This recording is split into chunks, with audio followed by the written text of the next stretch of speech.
I'm Jerry from Jerry's Landscape. We do irrigation, tree removal, landscaping. We pretty much do it all. You know, I can landscape the heck out of a property. That's never really been a problem for me. It's gotta go. I've had a tough time with accounting, with my bookkeeping, but then I came up with this amazing system that has really been a game changer for me. This side of the dash here, this is all the invoices. This side of the dash is gonna be expenses.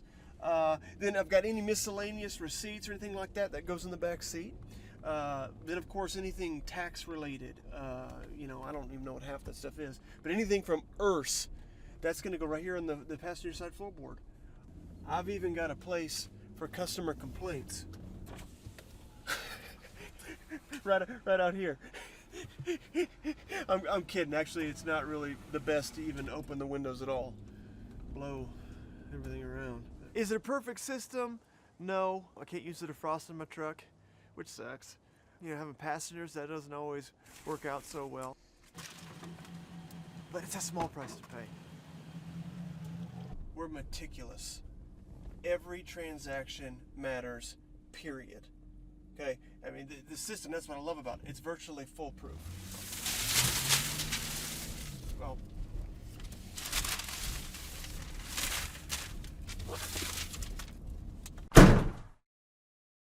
you could be anywhere doing a lot of different things, but you chose to be here. Some shows don't need a celebrity narrator to introduce the show, but this show does. In a world filled with endless opportunities, why would two men who have built 13 multi-million-dollar businesses altruistically invest 5 hours per day to teach you the best practice business systems and moves that you can use? Because they believe in you, and they have a lot of time on their hands. They started from the bottom, now they're here. It's the Thrivetime show starring the former U.S. Small Business Administration's Entrepreneur of the Year, Clay Clark, and the entrepreneur trapped inside an optometrist's body, Dr. Robert Zuttner. 2 men, 8 kids, co-created by 2 different women, 13 multi-million-dollar businesses. We started from the bottom, now we're here. We started from the bottom, and we'll show you how to get here. Started from the bottom, now we're here. We started from the bottom, now we're here. Started from the bottom, now we're at the top, teaching you the systems to get what we got. Colton Dixon's on the hooks, I break down the books. C's bringing some wisdom and the good looks. As the father of 5, that's why I'm alive. So if you see my wife and kids, please tell them hi. It's the CNC up on your radio, and now 3, 2, 1, here we go. We started from the bottom, now we're here.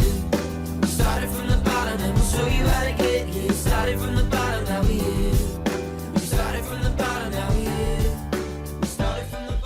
Folks, on today's show, we're interviewing a man, a myth, a legend, a man who has taken an idea and turned it into a very successful company called WindowNinjas.com. And we've had the honor of working with him and watching this process of this wonderful company growing for years. There's now 11 locations of WindowNinjas.com. And on today's show, we're talking about how not to self-sabotage. Because if you buy a WindowNinjas.com franchise, they're going to provide you a proven system for marketing. Oh, yes, a turnkey marketing system. They're going to provide you with a call center, a scheduling center to schedule your leads. Oh, yes, they're going to provide you with all the tools needed, all the checklists, the processes, everything you need to know to clean windows in a professional manner, both residentially and commercially, and many other services. They're going to provide you a proven plan, but nothing can stop the poverty-causing, self-afflicting, self-damaging, self-hate system called Jackassery. If you're watching today's show and you have a burning desire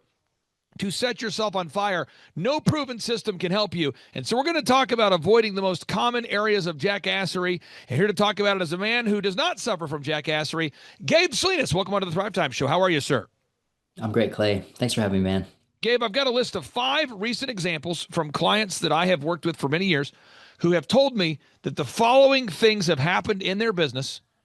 And there's 5 of them where my client is being plagued by jackassery in their own business because they have an employee who is engaging in jackassery. It's that self-hating, poverty-causing mindset. So here's an example number 1. The client of mine, they said they have one of their employees who's spending 90% of their day making social medias that don't contribute to the creation of even 5% of their leads. Let me try that again. This employee wants to, they have a marketing person on their team who's spending 90% of their day making videos that produce less than 1% of their leads. What would you say there, Gabe, if you've got a marketing teammate who's spending their day doing activity that does not produce results? Um, I would say that that person wouldn't be on my team very long. I mean, if your job is to do marketing and you can't market, then maybe you need to go get a different job. So, but Clean I mean, bullets, if it's a please. real thing, though, it's a real thing. I mean, I see it with companies all the time, and this is a wonderful client, very well intentioned person in the medical space. And they're going, hey, my marketing person, rather than gathering objective reviews and calling the leads, rather than gathering objective reviews from real customers and calling the leads our inbound leads, they said that their marketing person spending their whole day making social media videos that contribute to less than 1% of the leads. What would you say if that was the situation that was plaguing you and your business? And I know it's not, but what would you say if that's was so? Let's say someone buys a franchise from you and they have an employee that refuses to get Google reviews and they want to spend their whole day making social media videos that don't generate leads. What would you say? And I'd say it'd be time to get rid of one person and bring in somebody new. I mean, it's that simple. You got to track what matters. And man, if getting leads matters, which I think it does to most businesses who want to grow and scale, then you definitely got to have more than a 1% return on any kind of marketing in order to, have somebody be good at their job. I would say maybe a 30%. I'd give them 30%. If they got 30%, I'd be like, hey, cool, not bad. Let's see if we can get you to 60. But man, 1%? Adios, muchacho. All right, so here's another example. This is a client of ours. These are just examples in the last week. We got a client, they have a very successful company in the construction space, doing great. And one of their employees is now dating one of the employees they just fired. Let's recap here. One of my clients is in the construction space. They fired an employee for not doing a good job. Good job. They said, "Hey, employee, you're not doing a good job. You're fired." But one of the coworkers has decided to go ahead and date this employee that was recently fired. And so now the business owner is working with an employee who is dating a former employee who was fired for the most nefarious of reasons. Why shouldn't you date your employees or allow your employees to date each other, Gabe? What happens if you have a culture where all the employees are dating each other? Oh my gosh, you're gonna have a mess on your hands. It's like as the world turns in your office. I mean, it's just bad.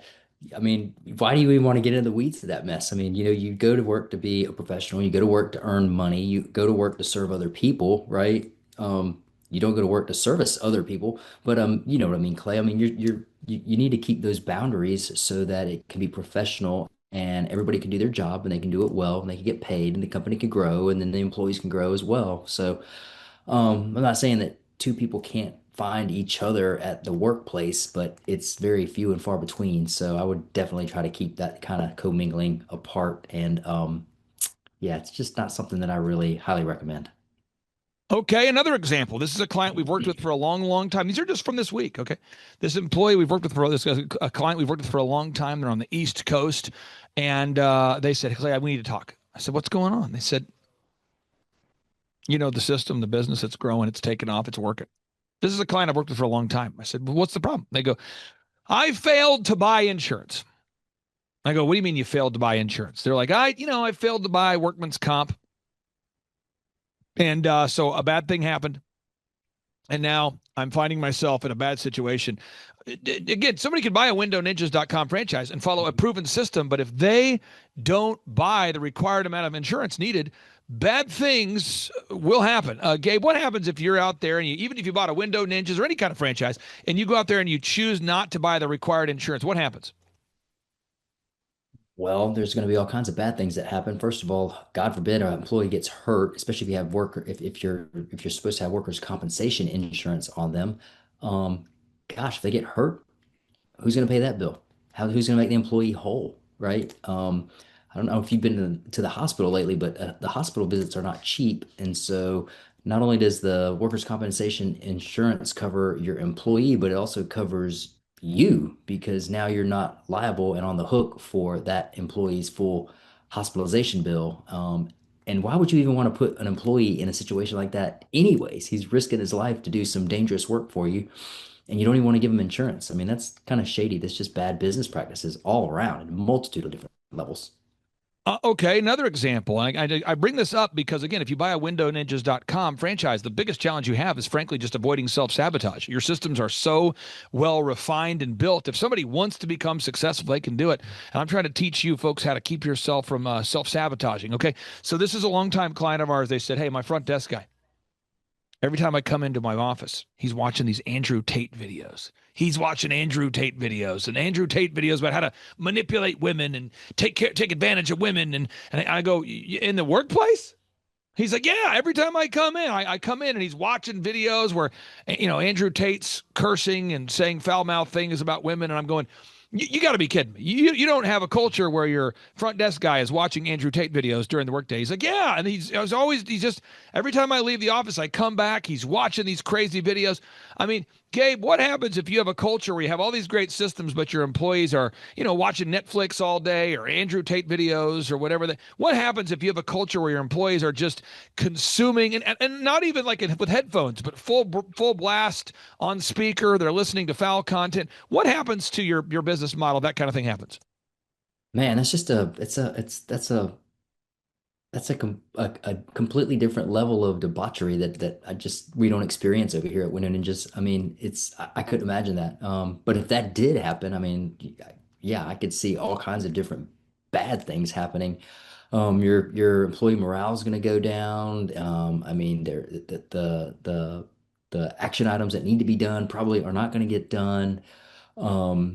Yeah, it's probably just going to create some sort of a toxic environment over time. Because you do have good people that sometimes get mixed in with some nefarious people. And so, the good people are typically going to leave first because they're just not going to want to put up with that kind of mess. I mean, there's just all kinds of bad things that can go on when your employees are doing other things than the job that they're supposed to do.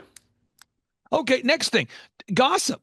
There's a lot of gossip in business, and you see it all the time where you have a business, they've got 4 or 5 employees. Next thing you know, the employees are engaging in this gossipy jackassery. Talk to again. These are real things that plague American businesses today. Gabe, why can't you allow gossip and that sort of relationships to happen within an office? Man, gossip is just an evil thing. I mean, you wouldn't want somebody to talk about you behind your back. So, just it's just kind of one of those things you just don't want to do. And especially in a workplace, man, because you got to think about it. When you're in a workplace, whether you're in a call center, you're a service technicians on a truck, or you're delivering some kind of service or goods. I mean, you got a bunch of team players out there that are working with you to get the task at hand done. And so whatever that business's purpose is, I mean, that's what everybody is working towards. And when you have, things like what you're mentioning going on throughout the day, it just kind of destroys the morale, man. You lose the camaraderie, you lose the teamwork, I mean, everybody's focused on their own stuff as opposed to what the goal of the business is and the reason why you're getting paid. I mean, it's just awful. You see it a lot, though, in business, Gabe. You see employees that are arguing with each other. You see this all the time. Because what we're going to give you right now at windowninjas.com, if you go to windowninjas.com, you're going to give our listeners an incredible system. But if we are engaged in self-sabotaging jackassery, it's not going to work. Gabe, you've been running Window Ninjas long enough. You know what it takes to become a successful franchisee. You know what it requires. You also know what what could not be allowed. So who's a good fit to buy to go out there and buy a Window Ninjas franchise? Who's a good fit from a personality perspective, and who's not?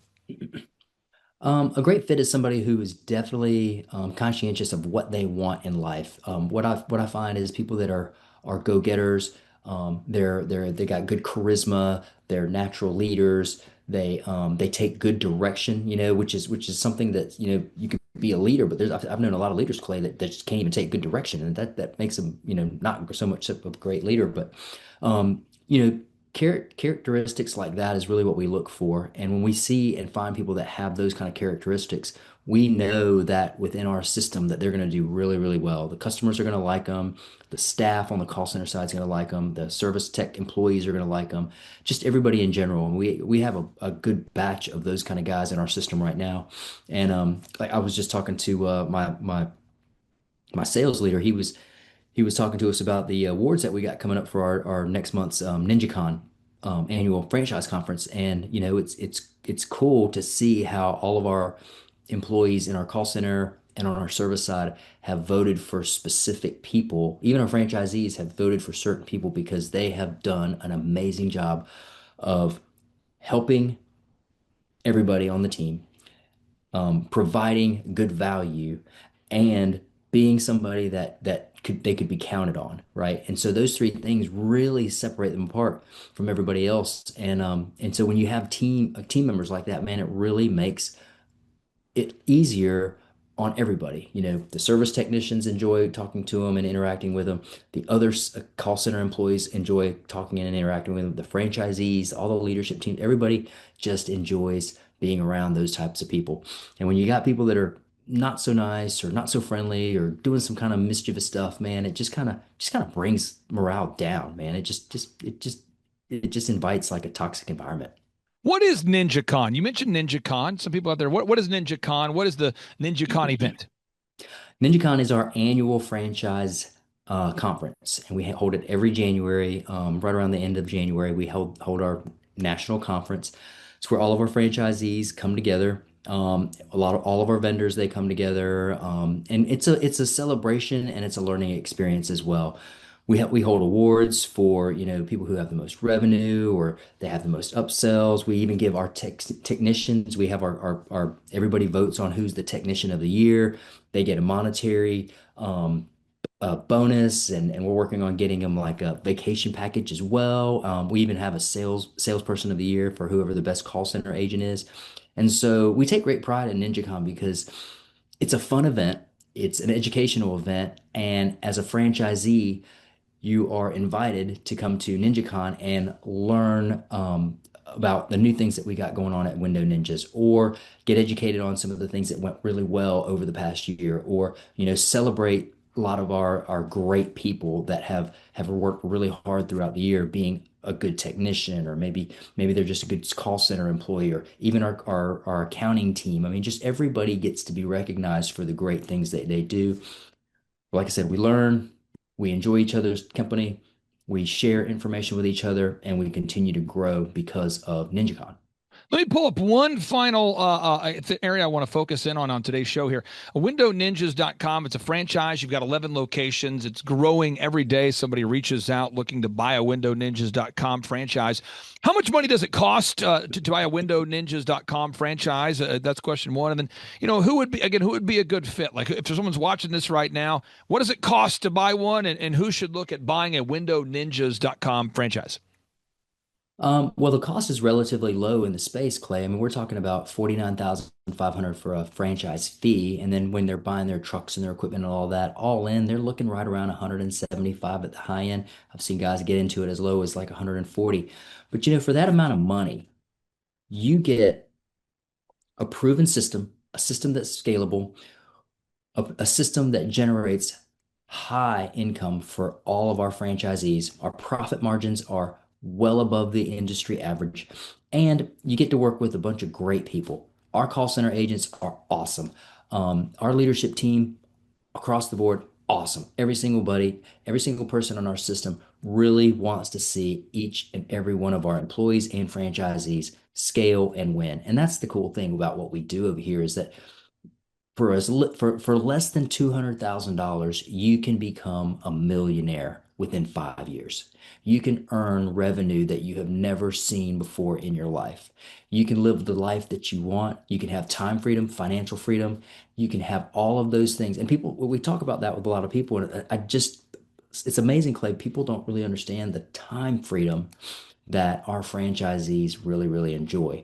And I think, you've got kids and you've got family and you've got a bunch of employees. And I think you can appreciate the fact that time freedom is probably, as you get older, one of the most important things that is going to come to your life as you start to get older and wiser. So Amen to anyway, that. And Those are some of Gabe, the things that we offer. older, wiser, smarter, younger, faster, sleeker. That's Gabe Salinas right there. I tell you, Gabe, you're over the time. You're like a fine wine. You're getting better over time. Your brand is growing. You're building momentum. More and more people are looking to you as a mentor within the space of the window cleaning industry. And I encourage everybody out there, sincerely, check out windowninjas.com. Windowninjas.com. Gabe, I really do appreciate you. And I guess we won't be joining you during Christmas Eve or Christmas Day, so we'll see you in a couple weeks. But hope you have a great holiday season, and I'll give you the final word for anybody out there that's taking notes. What do you want to say to all of our listeners out there? Anybody out there taking notes and is interested in, like I said, having time freedom and financial freedom, look me up. Give us a call over here at Window Ninjas. Maybe we'll help you with a franchise. Maybe we'll be able to help you with the problem that you're trying to solve. Maybe we'll just have a good conversation, and then you'll be able to figure out how it is that we're here to help you. But the most important thing that I want people to understand is that we're here to help. Whatever problem you have, whether you got dirty windows or you want to put more money in your bank account, we can definitely help you out. Gabe Salinas, thank you so much, sir. We'll talk to you soon. Sounds great, Clay. See you then. Bye. According to Inc. magazine, 96% of businesses fail. That's a massive percentage, obviously.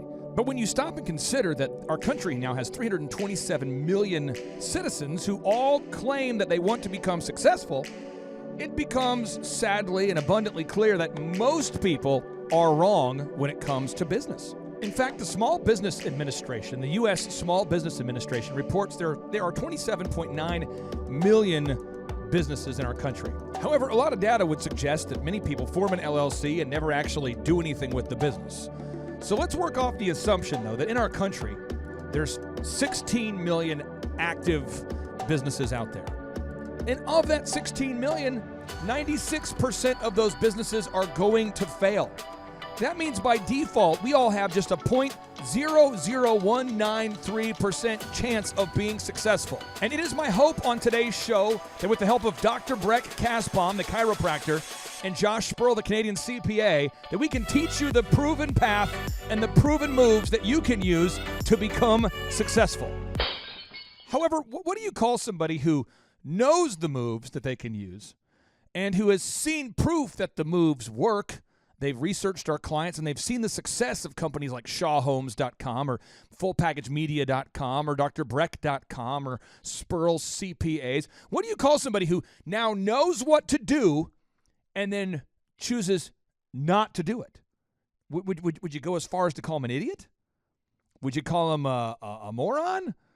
What do you call somebody who knows the proven moves that they need to use to grow their business, but they simply just choose not to do it?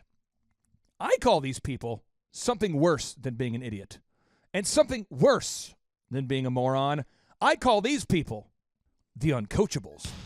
So you're saying to get on top of the Google search results, I gotta have the most reviews, the most content, the most canonical compliance, and the most mobile compliance?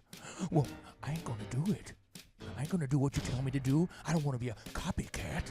So you're saying that the key to sustainable human resources success is doing the group interview every week?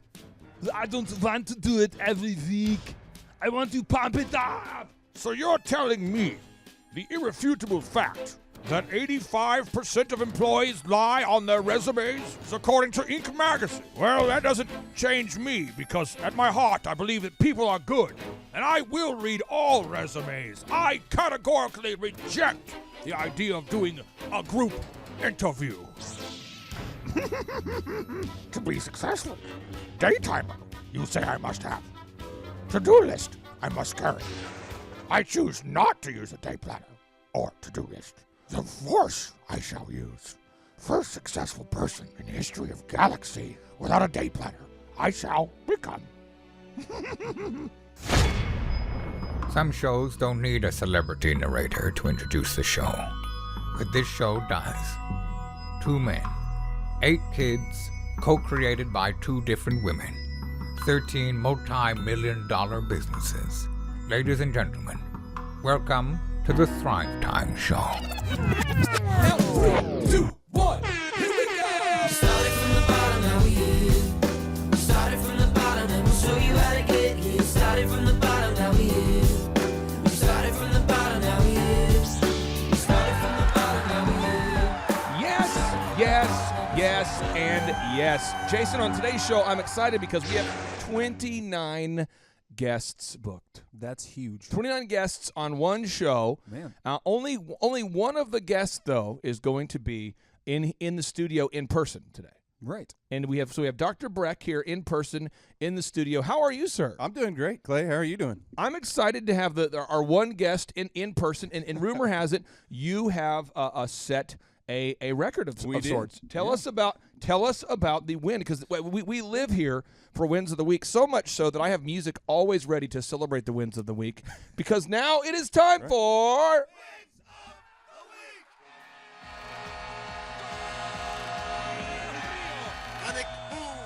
Doing the bull dance, feeling the flow. Oh yeah. All right, Dr. Breck, tell us, what is your big win of the week? So, Clay, I had challenged my staff to, push themselves and to push me, and for us to help as many people as we can. And so our goal was to see over 80 patients in a single day, and we have now seen 90 patients in a single day. What? Your goal was to see 80. Our goal, I believe 80 that patients. we could consistently see 80 patients in a day, but we hadn't broken that little seal there at 80. And so I felt like we could do more and that we could help more people. And so I challenged them, and they rose to the occasion and kicked that challenge to the curb. Now, before and I it's lose all 90. Before I lose my mind and start cheering excessively, Yeah. What was the previous record? 77 77, and your new record is what now? is now 90. Yes. Yes, that's impressive, Jason. That right there is why we do this. Yeah, it is. So, did you use your earnings to go buy yourself a bunch of shoes? No, I didn't. No, You did not shoes. buy yourself a pair of Yeezys to celebrate? Come on. I didn't. Okay. Now, what we want to do on today's show is we're going to talk about calling leads, the importance of call recording, firing people, online marketing, a business exists to serve the owner, gathering Google reviews, the importance of writing content, tracking, keeping a schedule, spending money on SEO, call recording, accountability, hiring the right people, the importance of consistent meetings, daily planning, training, the dangers of invoicing, tracking numbers, launching ads, the group interview, merit-based pay, obsessing on logos and print pieces as opposed to getting something done, company-wide to-do lists, being accurate on your follow-up, having high-quality branding, team training, and delaying gratification, all this and more. So let's start here with calling your leads. When people fill out the form at drbreck.com, that would mean that they are trying to schedule their first exam, their first adjustment. And what does that cost the listeners? It doesn't cost them anything. So their first exam is free. Correct. And that is the exam, the X-ray, Right. and the adjustment, right? First treatment. Yes, sir. Okay, and it's free. It's all free. And Jason, let's start right there. Let's start right there. The no-brainer. Mhm. If everybody could just do the no-brainer, wouldn't life be a better place? They would get so many more leads. So let's talk about this, Dr. Breck. Most chiropractors, dentists, doctors, lawyers, people that we work with who are professionals like you, Right. they will not do a no-brainer. Right. They just say, I don't want to cheapen the brand. Mm-hmm. And therefore, even though they're top in Google, they get far less leads Right. than people like you who have a no-brainer. A deal so good and so hot, the world can simply not say no to it. Talk about this. What encouragement would you have for anybody out there who just doesn't want to implement a no-brainer? I had been at that place before where I also didn't want to cheapen my brand. I didn't want to come across differently than how I viewed myself. But as you said, I mean, when you put something out there that is so good that people can't say no to, then you have that many more opportunities to actually interact with those people. So I'm interacting now with people that I would have never met prior to doing a no-brainer. And so there is that. I tried different calls to action previously, and they didn't actually call anybody to action. But now this does, and so we're getting leads that we understand that we also have to follow up those leads quickly, because when people are hurting, they want, immediate response. And so the better your systems are to reach back out to those people, to connect with those people, answer the phones, the better opportunity you have to actually interact and get those people in your door and have them become your patient, your customer. I always like to tell people this little fun little kind of rhyme, Jason, is when you can't sell, your business goes to hell. I don't know why that's always so fun for me to say or to teach, but it is. It's true. And Dr. Breck, before you teamed up with Tim Redmond, for those who are not familiar with the story, how long ago was it when you teamed up with Tim Redmond over there at Redmond to Growth? If I remember, right at 2 years now. Okay, and just so the listeners know this, my team, we provide all the back-end systems for Tim's clients. So we do all the photography, videography, graphic design. We make the business plans, and Tim helps implement that and help clients lead them down the path, and it's a really good relationship there. How much have you grown since working with a coach? I've doubled. You doubled? Yeah. So you've doubled since working with a coach? Right. Yeah, I mean, we were just talking about, a new record day, but consistently we're seeing, twice as many patients as we did prior to this time. So, prior to 2 years ago, we were seeing on average about 35, maybe 40 patients in a day. So we're going to go rapid fire through all these teaching points, but what would you say, Dr. Breck, to anybody right now? Let's say that somebody was in the studio right now, or maybe a guest who will be on the phone line here in just a minute, who refuses to offer a no-brainer deal, and they're not getting leads. What would you say to them? If they absolutely refuse to? Yeah, it's weird because they're paying for coaching. You tell them they need to make a no-brainer, but they just won't do it. What would you say to them? I mean, you're severely handicapping yourself. You're shooting yourself in the foot. If you're not going to be coachable, then I don't understand why you have a coach. Oh, man. Yeah, I mean, it's a proven system. I talk to patients about this all the time. Yeah. There are a lot of ways to go about losing weight. There's a lot of systems that you can use to lose weight. So whether that be like a Weight Watchers, a Jenny Craig, these systems have worked for other people. And if you implement the systems, they work. And so, you're just handicapping yourself within the system if you're only using a part of it. So I would say jump in with both feet and absolutely, apply what you're learning, apply what you're being told, follow the proven path, because if you are, then it's just a matter of time to find that success. Now, Jason, on page 139 of the Boom Book, we talk about sales. And when a lead comes in, we have to call the lead a lot. Yeah. To call the same lead over and over and over. True. Why? Because typically people aren't going to answer on the first go around. Like, let's say Why? I decide to, because they don't know the number. Yeah. Now let's talk about this. I was talking about this just last night with my beautiful, wonderful bride. We were talking about this. There's a phenomenon right now that the average person has over 1,000 emails in their inbox. And the average person no longer listens to voicemails. True. And the average person occasionally checks their Facebook Messenger. And the average person, now it just happened a few months ago. It's crazy. It's become a new thing. The average person doesn't respond to text messages either.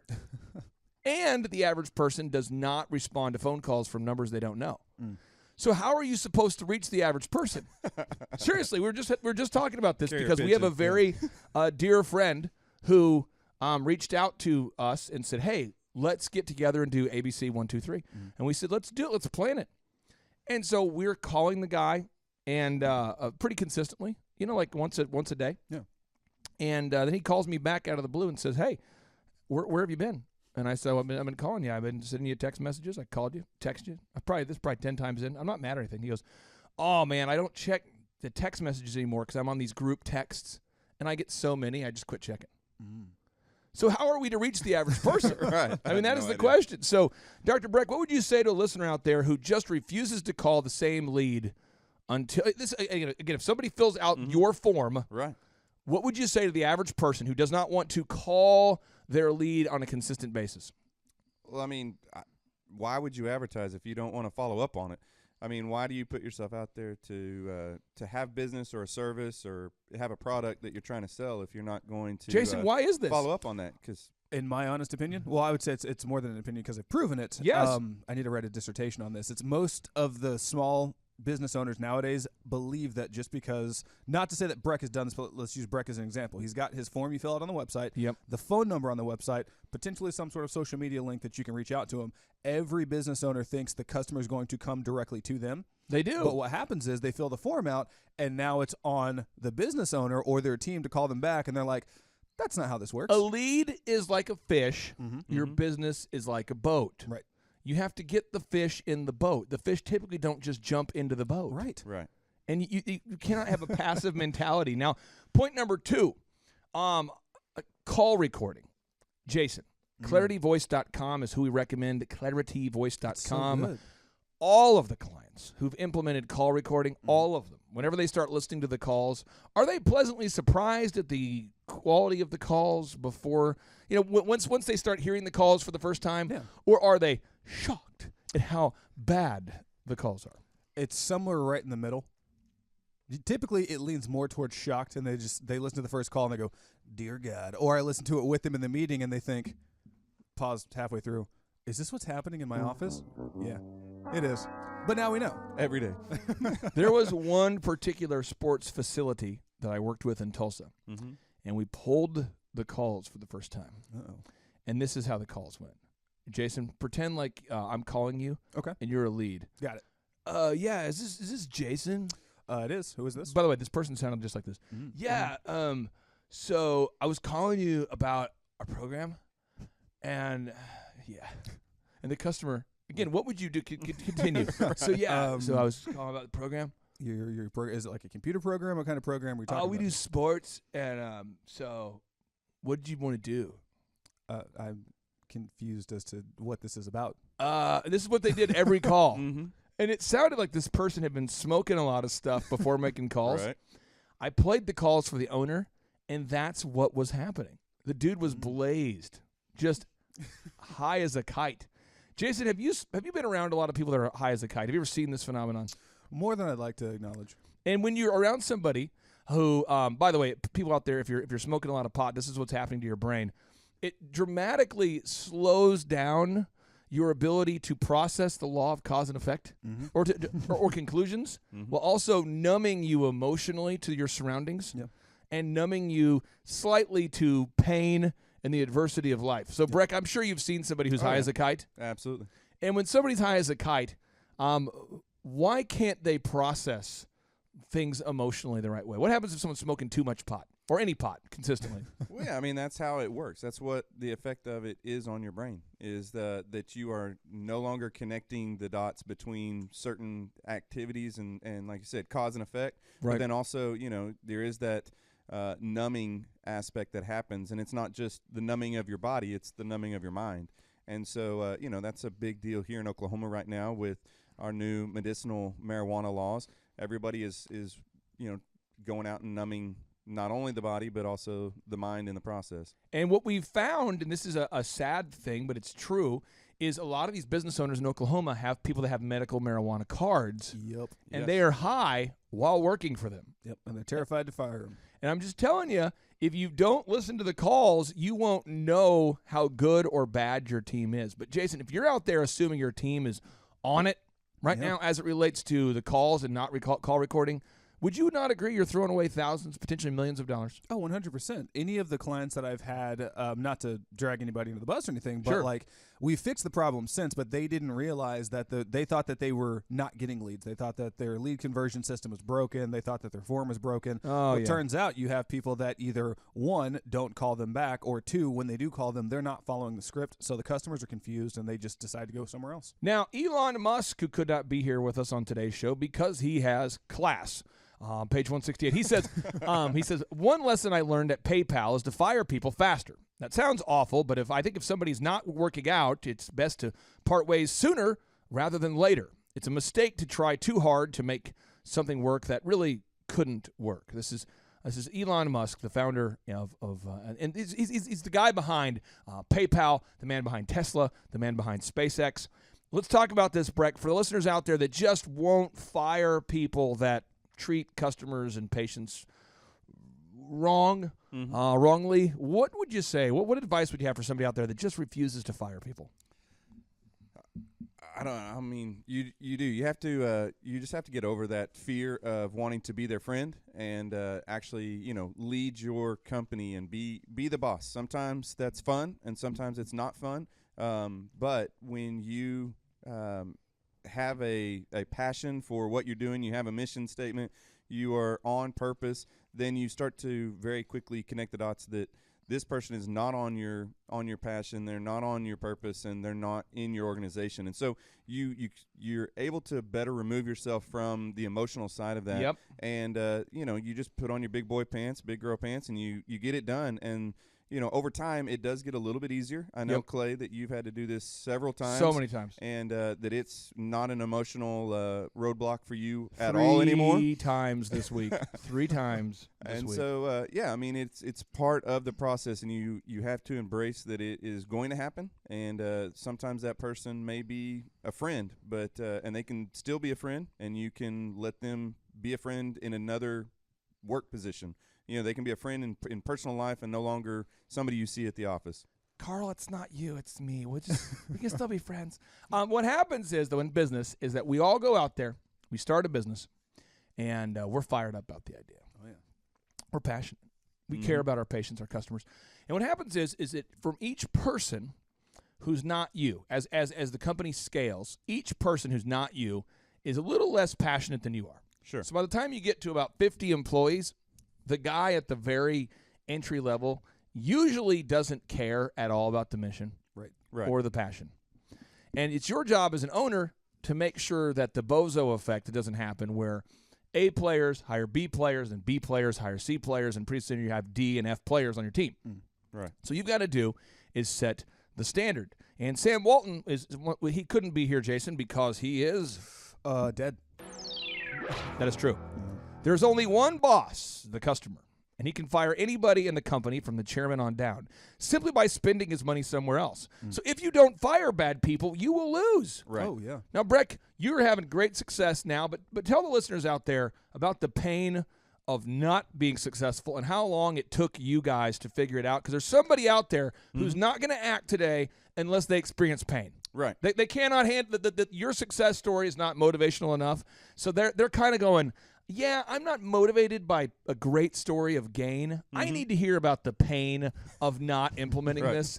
And how long were you stuck in the pain? Tell us about the pain. I've been in practice for we're going on 16 years now. Yep. And I struggled in the pain, the bottom depths of abysmal business sense for about 12 years. 12 years, folks. So I'm telling you, part of it, I mean, over a decade for sure. if you've been stuck, you can get unstuck. True. But if you don't implement all the things we're telling you today, it's not going to work. Because even if you, let's say you said, okay, I'm going to start calling my leads every time. I'm going to install call recording. I'm going to do all the marketing, but I'm not going to fire people.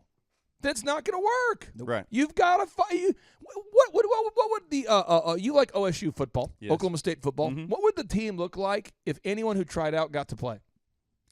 Well, unfortunately, maybe like it does now. I mean, think about that for a second. No, it would be though. terrible. Yeah, I mean, I didn't get to play because I'm not at the caliber athlete that needs to be on the field, and so you've got to have a criteria that you want to, excel. And you've got to hire the team that you want to be, not the team that you currently are or have been. There we go. And then, if you have people on your team that don't meet that standard, then you need to continue to do the group interviews. You need to find better quality players and bring them into your team so that you can let lesser quality players go and seek their passion elsewhere. Now, let's say that, okay, you've embraced calling leads, call recording, firing people. Now, online marketing. On step 6 and page 121 of the Boom Book, we talk about this all the time. But yet I have met a hand surgeon in the upper Midwest as recently as, let's not get myself in trouble, let's say 3 years ago-ish, who told me that people do not use the internet when looking for a surgeon.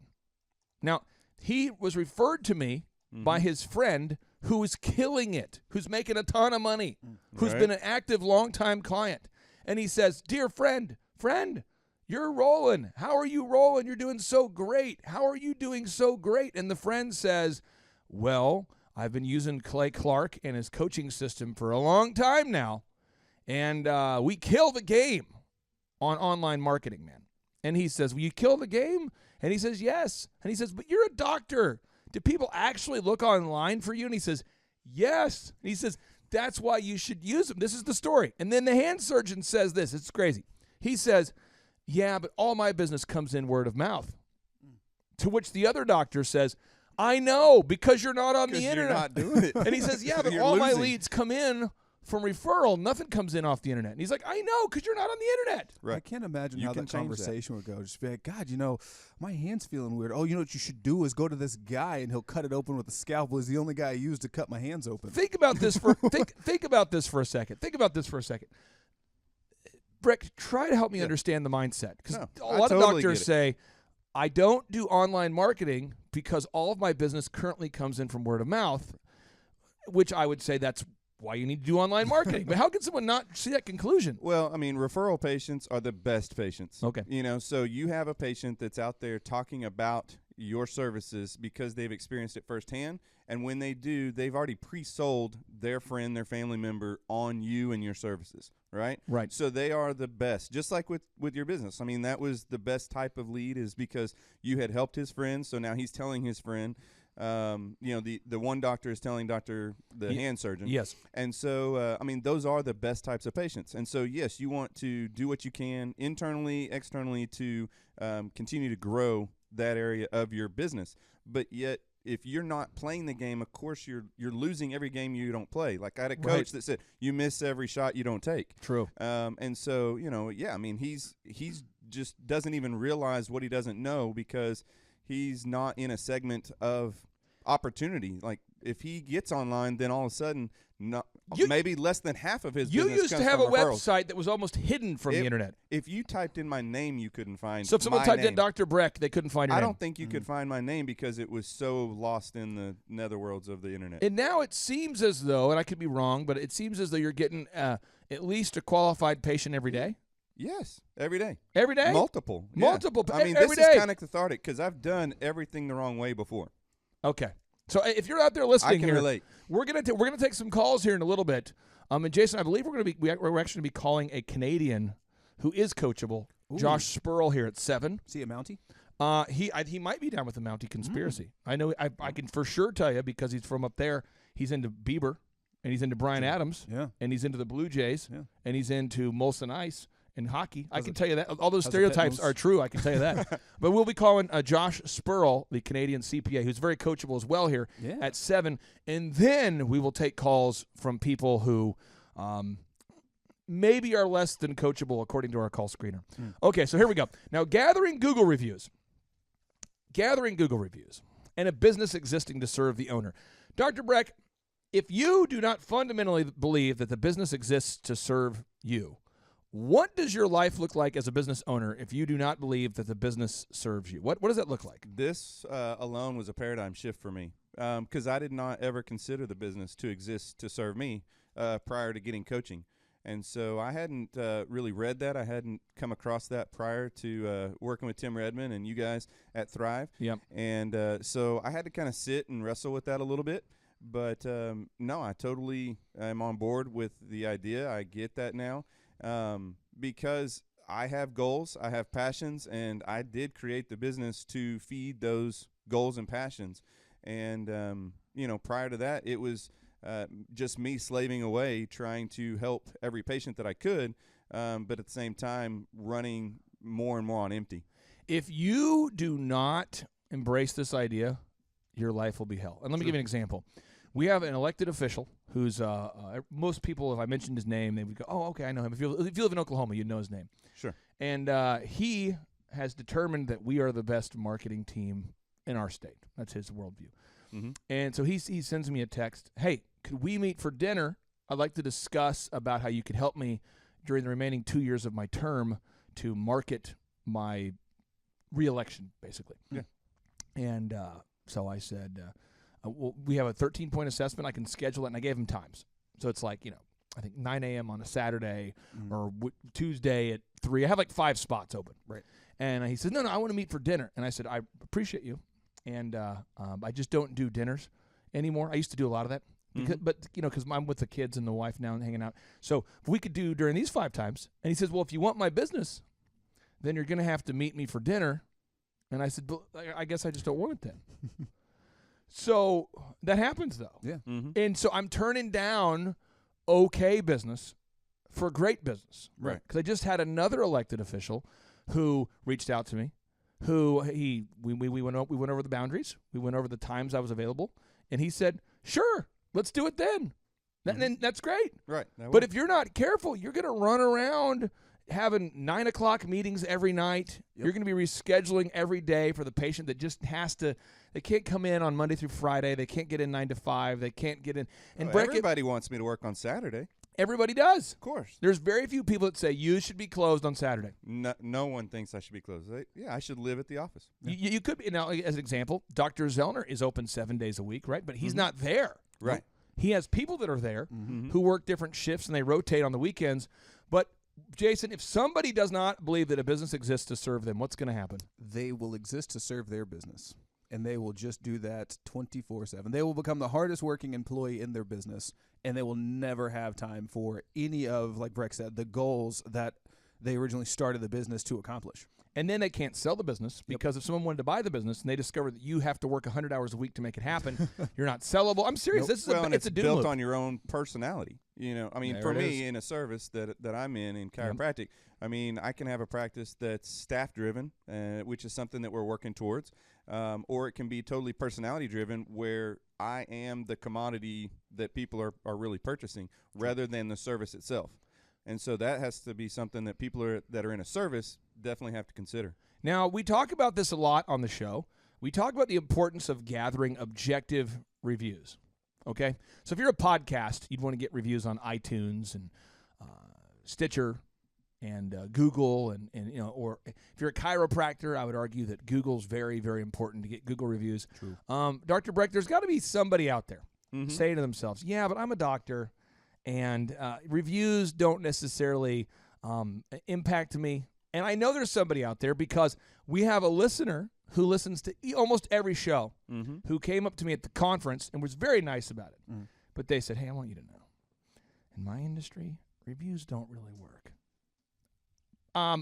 Jason, how often have you heard this? That getting Google reviews really doesn't matter. And maybe you heard it as recently as yesterday morning. We won't mention anyone's name, but I mean, talk to me about the excuses people give for not getting reviews and the kind of pushback people have about reviews. A lot of people don't understand that is how everybody finds you. Like if I'm going online to find a chiropractor, if I don't even know I'm looking for Breck yet, I'm just looking for somebody, I'm going to see who comes up first because I'm not going past that first page of Google. But more importantly, I'm going to look at that map because it's the first thing that pops up, and Breck's going to be at that top of the map, so I'm clicking on him first. 1, because he is the fastest person to get to. 2, he's got the highest and most reviews. And if I see that he has, what do you guys at, like 370 some odd reviews? Yeah, I'll pull it up right now. Yeah. You keep. If I see that compared to a best choice chiropractic just because they want to be ranked alphabetically top and they have 3 reviews and it's 2.5, I'm not going there. He has 323 reviews. Woo! But I mean, it's massive, and as just to answer your question, I hear that more frequently than I'd like to admit. Oh. But the best part is when you're able to show somebody. I always pull the Cola example. I'm like, look, they are beating a multinational corporation as far as overall reviews, content, and visitors because they are just on it. If I Google Joplin Gyms, I'm going to check out Cola before I check out Planet Fitness. Now, think about this for a second. I'm going to do a Google search. I want all the listeners to do a search right now for the phrase Joplin Gyms. Joplin Gyms. Jason, again, I don't want to mention the name of the company, but we were on the phone yesterday with somebody who mentioned it's not possible to get reviews because they're so busy. Yeah, which is the best time to get reviews. Breck, encourage somebody out there who, for whatever reason, is saying, I'm so busy right now, we can't get reviews. What would you say to them? No, you have to get reviews. I didn't used to have hardly any reviews. I think organically we had like 15 reviews. And you've been in business for 12 years. 15 organic reviews, right. I mean, that's just what happened to come in over a decade period. But then we started to actually, have a system of asking our patients to review us, and we do our best to make sure every patient is happy. And so, we feel comfortable asking every patient that's in the office to give us an honest review. But now we have 323, I think you said. Yep. You know, that momentum just builds. Now I have patients who come in for the very first time who've never met me before that say, I was online, I was checking you out, and you have great reviews. Your people love you. I read, 4 or 5 of them. They all consistently said, you guys care, you guys take care of people. There it is. You guys are the best place to be, and I didn't want to go anywhere else. Yep. And so you have to get those reviews. It matters. And then also your competitors are out doing the same thing. That's the biggest challenge for me is that there's a competitor that has, 150 reviews. I want to have, 5 times as many. Just so like Jason said, so the difference is so great that it's, again, a different type of no-brainer. Now you're clicking on our website rather than the other one because it's a no-brainer. 5,000 people say this place is the place to be. They can't all be wrong. If you search for Joplin Gyms, Joplin, Joplin Gyms, and you search for it, look at Colal. They come up top with 3,787 reviews. You got Planet Fitness rocking in at 246, okay? So it's if we're keeping score, the score is 3,787 versus 246. Okay, that's a pretty convincing score. Yeah, but they do pizza on Monday, and they have video reviews. Look, they have video reviews. Mm-hmm. They've got the website. Jason, now the next moment here, okay, the next potentially uncoachable moment that we hear from people all the time is they say, yeah, but I don't have time to write content for my website, and I don't want to add content to my website. Co-laws do it. They come up top in Google. There's only 4 variables that impact your rank in the Google search engine results. True. 1 is you build your website to be canonically compliant. Yep. 2, you make sure it's mobile compliant. 3, you get the most reviews. And 4, you write the most content. Yep. So if you own a business today, you have to do the following 4 action steps. 1, get a video review on a daily basis if possible. 2, add an image to your website that is optimized. 3, write search engine content. And 4, get more reviews. VISM. V, get more video reviews. I, add those images and optimize them. S, write search engine content, 1,000 words per page. M, get more reviews. VISM. Without a VISM, your online presence will perish. It will happen. You will die. You will diminish. Yep. Breck, somebody out there is going, yeah, but I just don't have time to write the content, and I also don't want to pay your team, Clay, to write the content. What would you say to someone who says, I don't want to write the content myself, I don't have time, Right. but I also don't want your team writing the content? What would you say to that person? I mean, there are a couple of different things that we've talked about through the coaching. One of those is to do kind of like a video blog, and then you have it transcribed. There we go. And so that becomes part of that content, word-wise in your website. Yep. But yeah, I mean, you either do it yourself, and you, as Jason just said, you are your most expensive, hardest working employee in your business, or you delegate. You've got to these are things that have to happen. You've got to find a way to do it, and it doesn't all have to be you wearing every hat in the business. If you're going to grow, you've got to create some systems that allow you to scale, and some of those are a big part of that is delegation. Now, Jason, tracking. Oh, yeah. Tracking. There are some people out there that just, they hate tracking. Yeah. It's a numbers thing, I think. They don't want to track. Nope. And how tough could it be? Let's contrast a very easy-to-coach client. Think of a client in your mind that tracks, that consistently tracks. They're tracking all the time. Actually, I got 2. Okay, so think about these 2 in your mind that are just right there in your cranium. Let's put them on blast, the person who tracks and does a great job. Yep. Who is this person? Number 1's going to be the super attorney Blake Johnson. Okay, out of so Las Blake Vegas. Johnson. When he tracks, there's all sorts of notable quotables. Essentially, you measure what you treasure. Yep. So by treasuring something, by measuring what he's treasuring, how does that impact your relationship in a positive way, and how does that help him grow his company? It impacts the relationship between us as coach and coachee, whereas he can see tracking and going over all of the ads and the systems that we're doing, that dollar amount go up every single week. So when he looks back at it, he's like, oh, this makes sense. I can see the forward progression of my company because I'm tracking where the numbers are. And it helps him personally. Like this past year, he's seen massive wins because he's found areas where he wasn't hitting his personal weekly goal. So he decided to ramp it up and then shoot for a higher number. That way he's out, or he's overachieving. And he kind of pulled the old Reeb technique.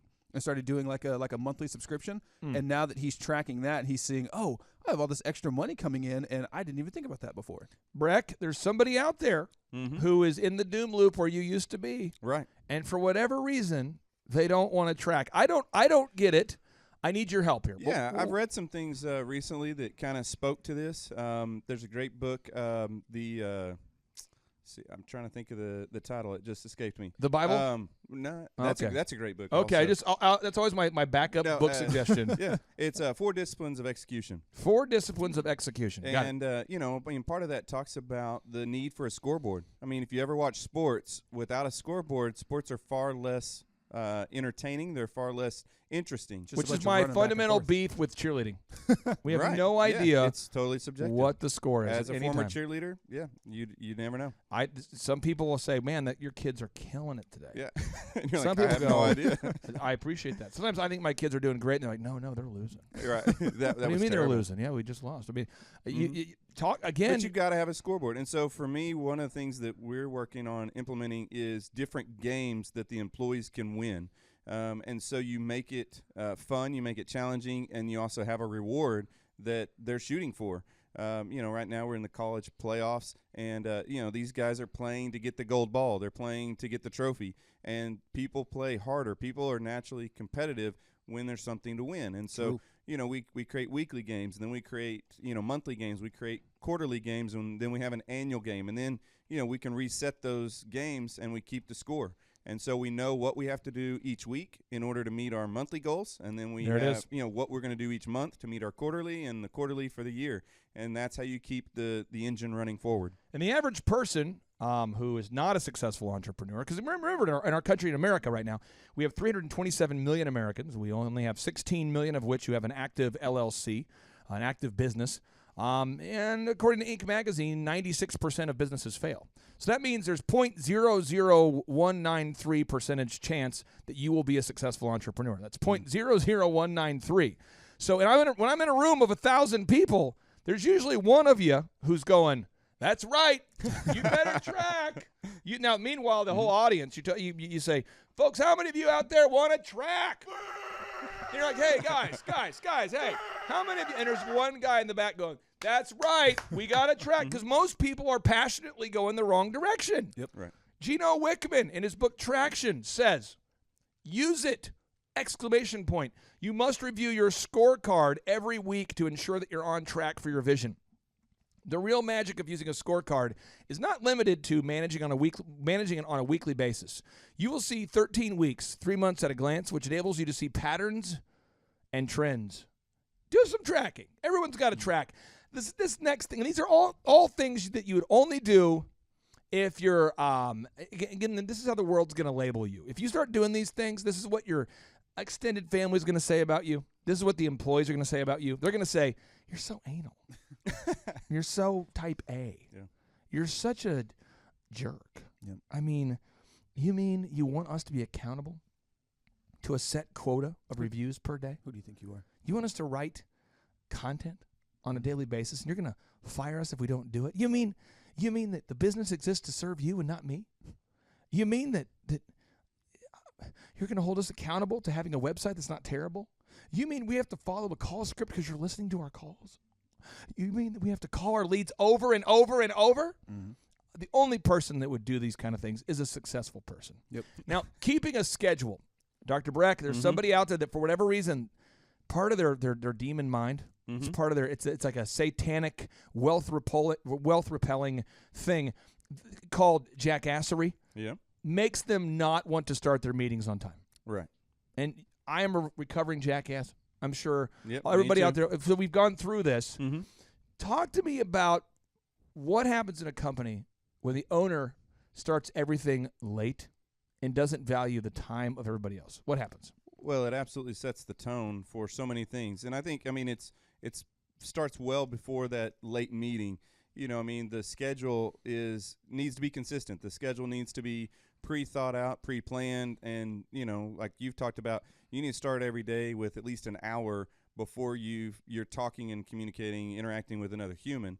I start my day at around 4:30 in the morning. That's when I have my quiet time. We get some time in the gym, And then, after 6:30, now I'm interacting with other people.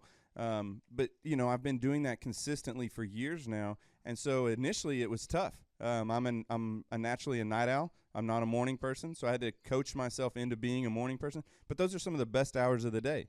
And so, my schedule is consistent. I'm here on Monday. I'm there on Tuesday. I'm doing this Wednesday. Between the hours of 9 and 12, I'm with patients. Between the hours of 2:30 and 6, I'm with patients. My wife doesn't call me. My kids don't call me. If there's an emergency, they call 911.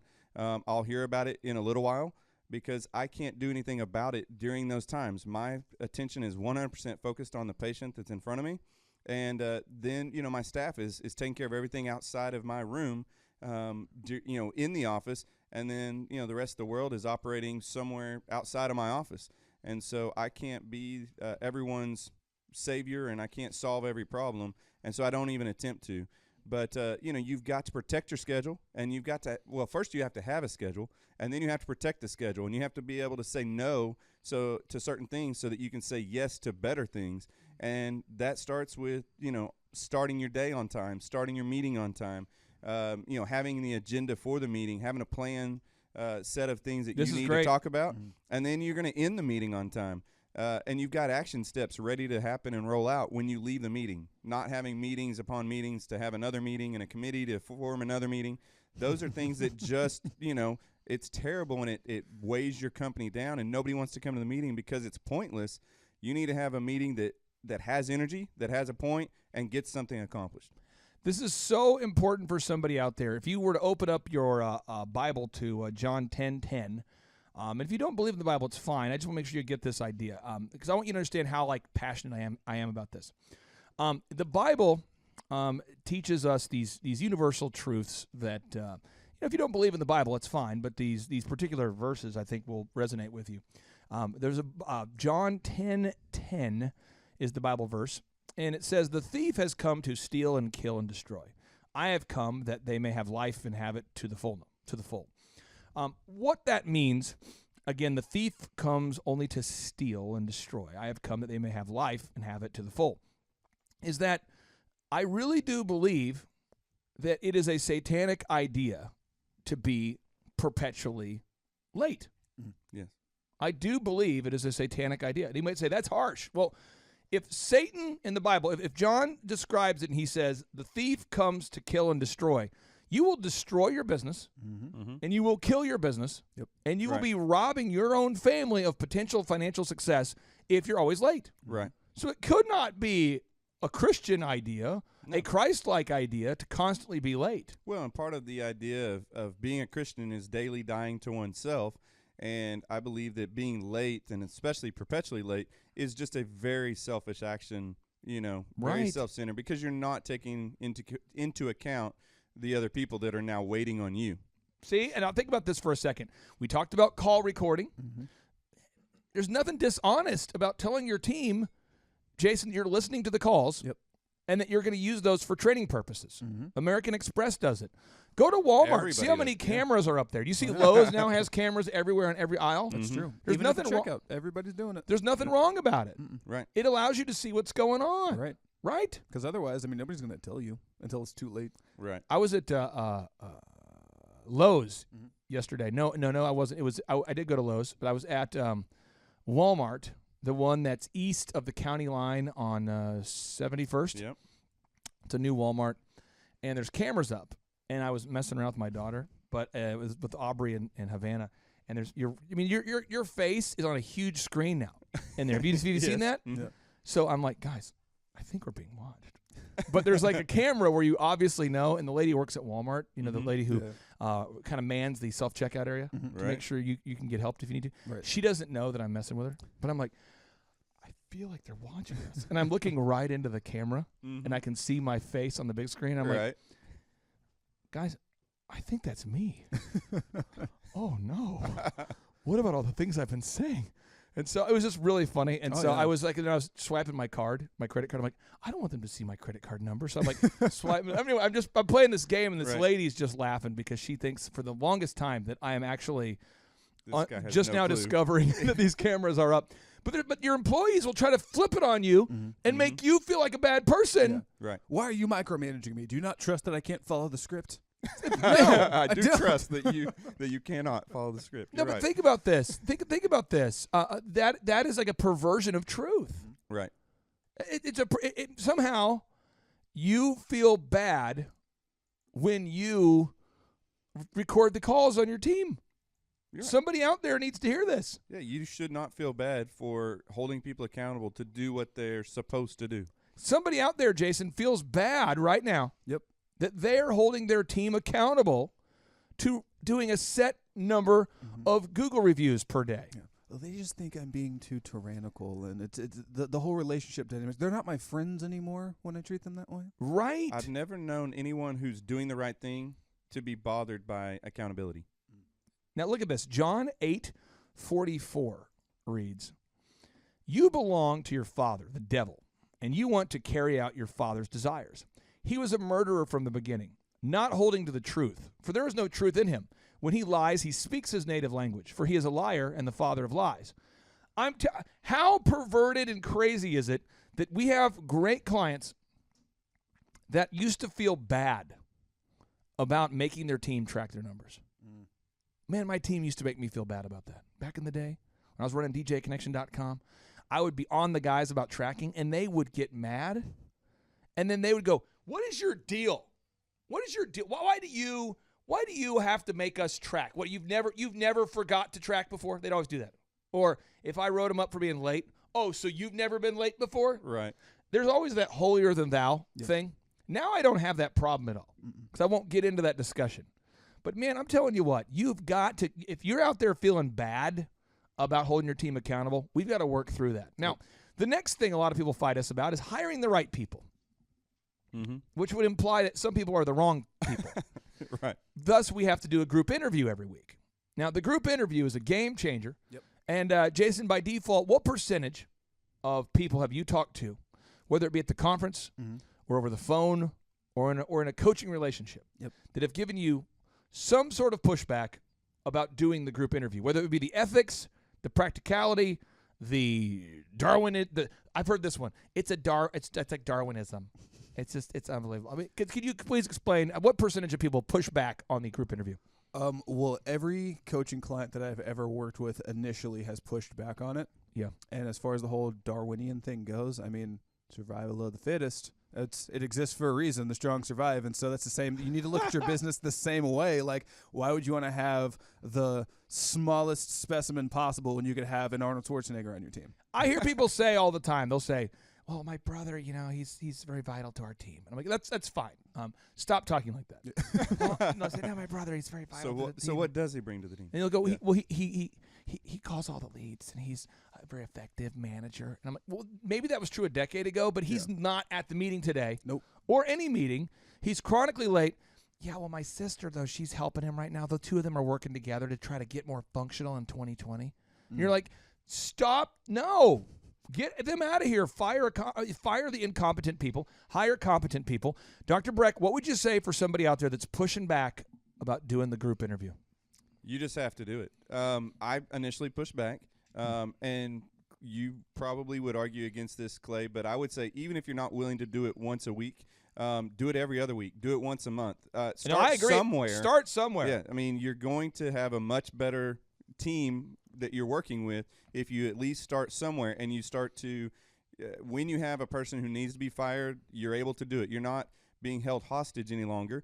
Or when a situation happens, we had a woman who got pregnant, intended to come back to work, but then, didn't. And we needed to replace that person. And no fault of her own. I mean, that's great. That's a situation. Real quick, I want to tee off on this for a second. Jason, you're a recovering stand-up comedian guy. You've done stand-up comedy. Yes. Again, humor comes from honesty. So whenever you say something where they go, "That's so true," and they kind of laugh, that's humor. Right. Mm-hmm. Now, let me explain this to you real quick because somebody out there is going to get offended real fast. And I'm not trying to offend you. I'm just trying to make sure we're getting this idea. Because, again, it's a sick and perverted thing where you're offended by truth. Yeah. So here's an example. Jerry Seinfeld is absolutely hilarious. And one of the things that he discovered is that kids love candy. I mean, he talks about this at great length, that kids love candy. Mm-hmm. I'm going to cue this up real quick. This is Seinfeld talking about how much kids love candy. Okay, give me 1 second here. This is... One thing I do like about being with my older relatives, it makes me feel like a kid again. You know, they're feeding you. You're trying to steal candy. Candy was my whole life when I was a kid. That was first 10 years of my life. I think the only clear thought I had was get candy. That was it. Family, friends, school. They're just obstacles in the way of the candy. I'm out for the candy here. I'm just thinking, get candy, get candy, get candy, get candy, get candy. That's why you have to teach kids not to take candy from a stranger if they're playing in a playground, because they're such candy moron idiot brains. They're just, this man has candy, I'm going with him, goodbye, I don't care what happens to me, get candy, get candy, get candy, get candy. Don't go, they'll torture you, they'll kidnap you, it doesn't matter, he has an O. Henry, I have to take that chance. Get candy, get candy, get candy. So the first time you hear the concept of Halloween when you're a kid, your brain can't even process the information. You're like, what is this? What did you say? So what did you say about giving out candy? Who was giving out candy? Everyone that we know is just giving out candy? Are you kidding me? When is this happening? Where? Why? Take me with you. I gotta be a part of this. I'll do anything that they want. I can wear that. But that is truth right there. True. Now, another thing that's true, but it doesn't get the same comedic reaction, is most women who have kids don't come back to work for a while.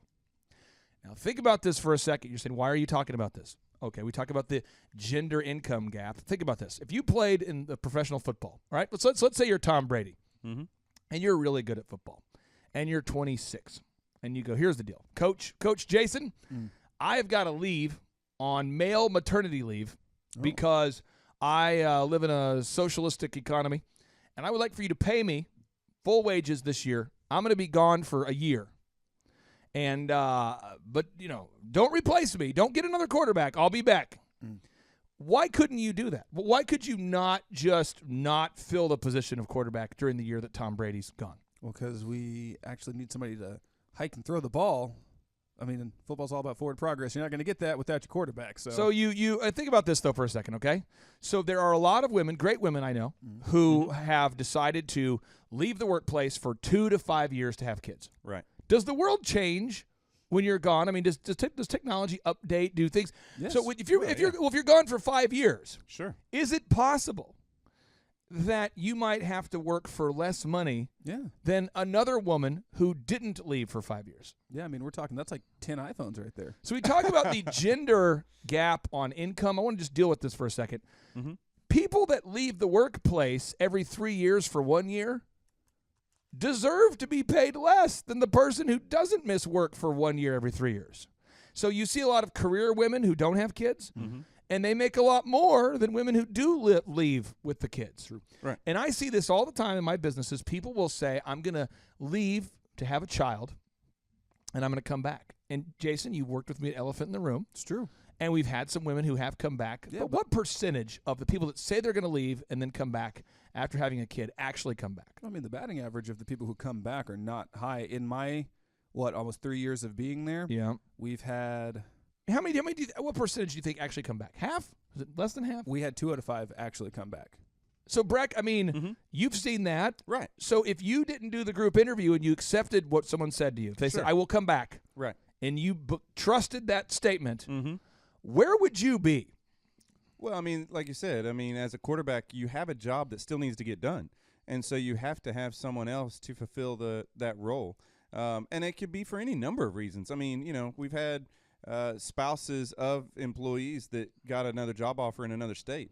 You know, I mean, there's going to be things in life. Life is going to happen as a business owner. You do not live in a vacuum. You don't live in a utopia world. If you do, congratulations. Great job if you're doing that. Great job. I do not, and so there are things that are going to happen, and so we want to be prepared for those things rather than, you know, now something falls in my lap on Monday and I've got to, you know, get a advertisement for a position out on Indeed or, you know, in other sources, and then interview a ton of people and try to find the best candidate and read through resumes and I mean, till I'm blue in the face. It's a terrible process The group to interview then do is that beautiful. last minute. The Oh, it's group so good. interview, we had a position that we had to fill recently, and the previous group interview had people that I did not have a position for, but they were great candidates. Oh, yeah. People that I liked, and Okay. I asked them if I could keep them on a short list. There we go. Of people that I wanted I to love this story. revisit. I love this And story. so we brought them back in for a checkup, kind of, make sure that we're still compatible, things are still on track, that the situation hasn't changed, and they were hired, kind of on the spot because we had already previously interviewed them. It is. I'm telling you, if you do the group interview, you just post the job post every week. We can help you if you're stuck. Just reach out to us for some one-on-one coaching. We can help you, or get to a conference. We can help you. You make a job post it every week. Everybody who responds, just tell them, I'd love to interview you this Thursday at 6 or whatever time works good for you and your family. Interview them all at one time and save yourself the hell of going through 50 resumes, because 85% of people lie on the resumes according to Inc. magazine. Right. So you're talking about reading. You're basically reading. This is how it works if you do one-on-one interviews. It's like this. Step 1, post the job post. Step 2, the candidates will email you fiction pieces. People will email you pieces of fiction, of good creative narrative. You will read the creative non-truth documents called resumes.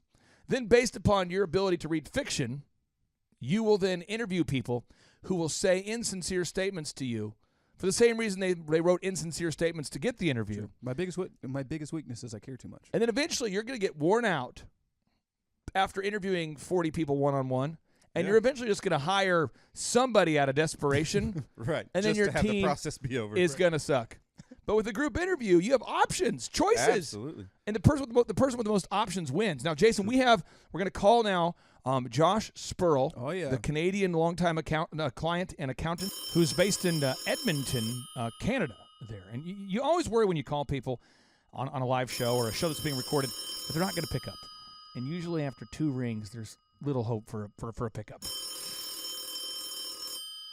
Oh, Clay. yeah. Yes, what's going on, dude? Hey, buddy, I called into that number, but I guess this works too. So. Hey, and by the way, we are in Tulsa, Oklahoma, and you're in Edmonton right now, or did you decide to drive down the little jaunt to be here for us? I am actually in Vancouver, right at the moment. Really? And what are you doing in Vancouver? We're just doing a little bit of sightseeing. We're harassing an influencer down here, so. We got a bit of a meeting with him. So nice. Okay, so real quick, for the listeners out there that are not familiar with you, and for you, just so you know, we've got Dr. Breck on the show. Dr. Breck, meet Josh Spurl. How are you doing, sir? Pretty good, Dr. Breck. Yourself? I'm doing well, thank you. Great to meet you. 2 professionals, a Canadian CPA and an American chiropractor. And then Jason and I are what you would call non-professionals. That's true. We are professionals. Yeah, I wore my Justin Trudeau shirt just for you. Now, we're going to talk today. We're doing today is we're working through some of the uncoachable mindsets that listeners all around the world have. And we're trying to make sure everybody knows what they need to do, and then we're trying to convince everybody to do it. And my understanding is today now we're going to be talking about the importance of knowing your numbers. Are you prepared, my friend? I am ready, Clay. And how long have you been in business, for the listeners out there who don't know? Oh, Clay, I've had my practice now, so I've been running small businesses for more than 2 decades at this point. But I had my accounting practice, my CPA practice, for just over 8 years now. And how did you first hear about me? SEO, Clay, Google. Google is the key 88% of the time, and I was one of those 88% of the people. Did you find our podcast or the website, or what did you find first? Found the website. And then, for the business conference.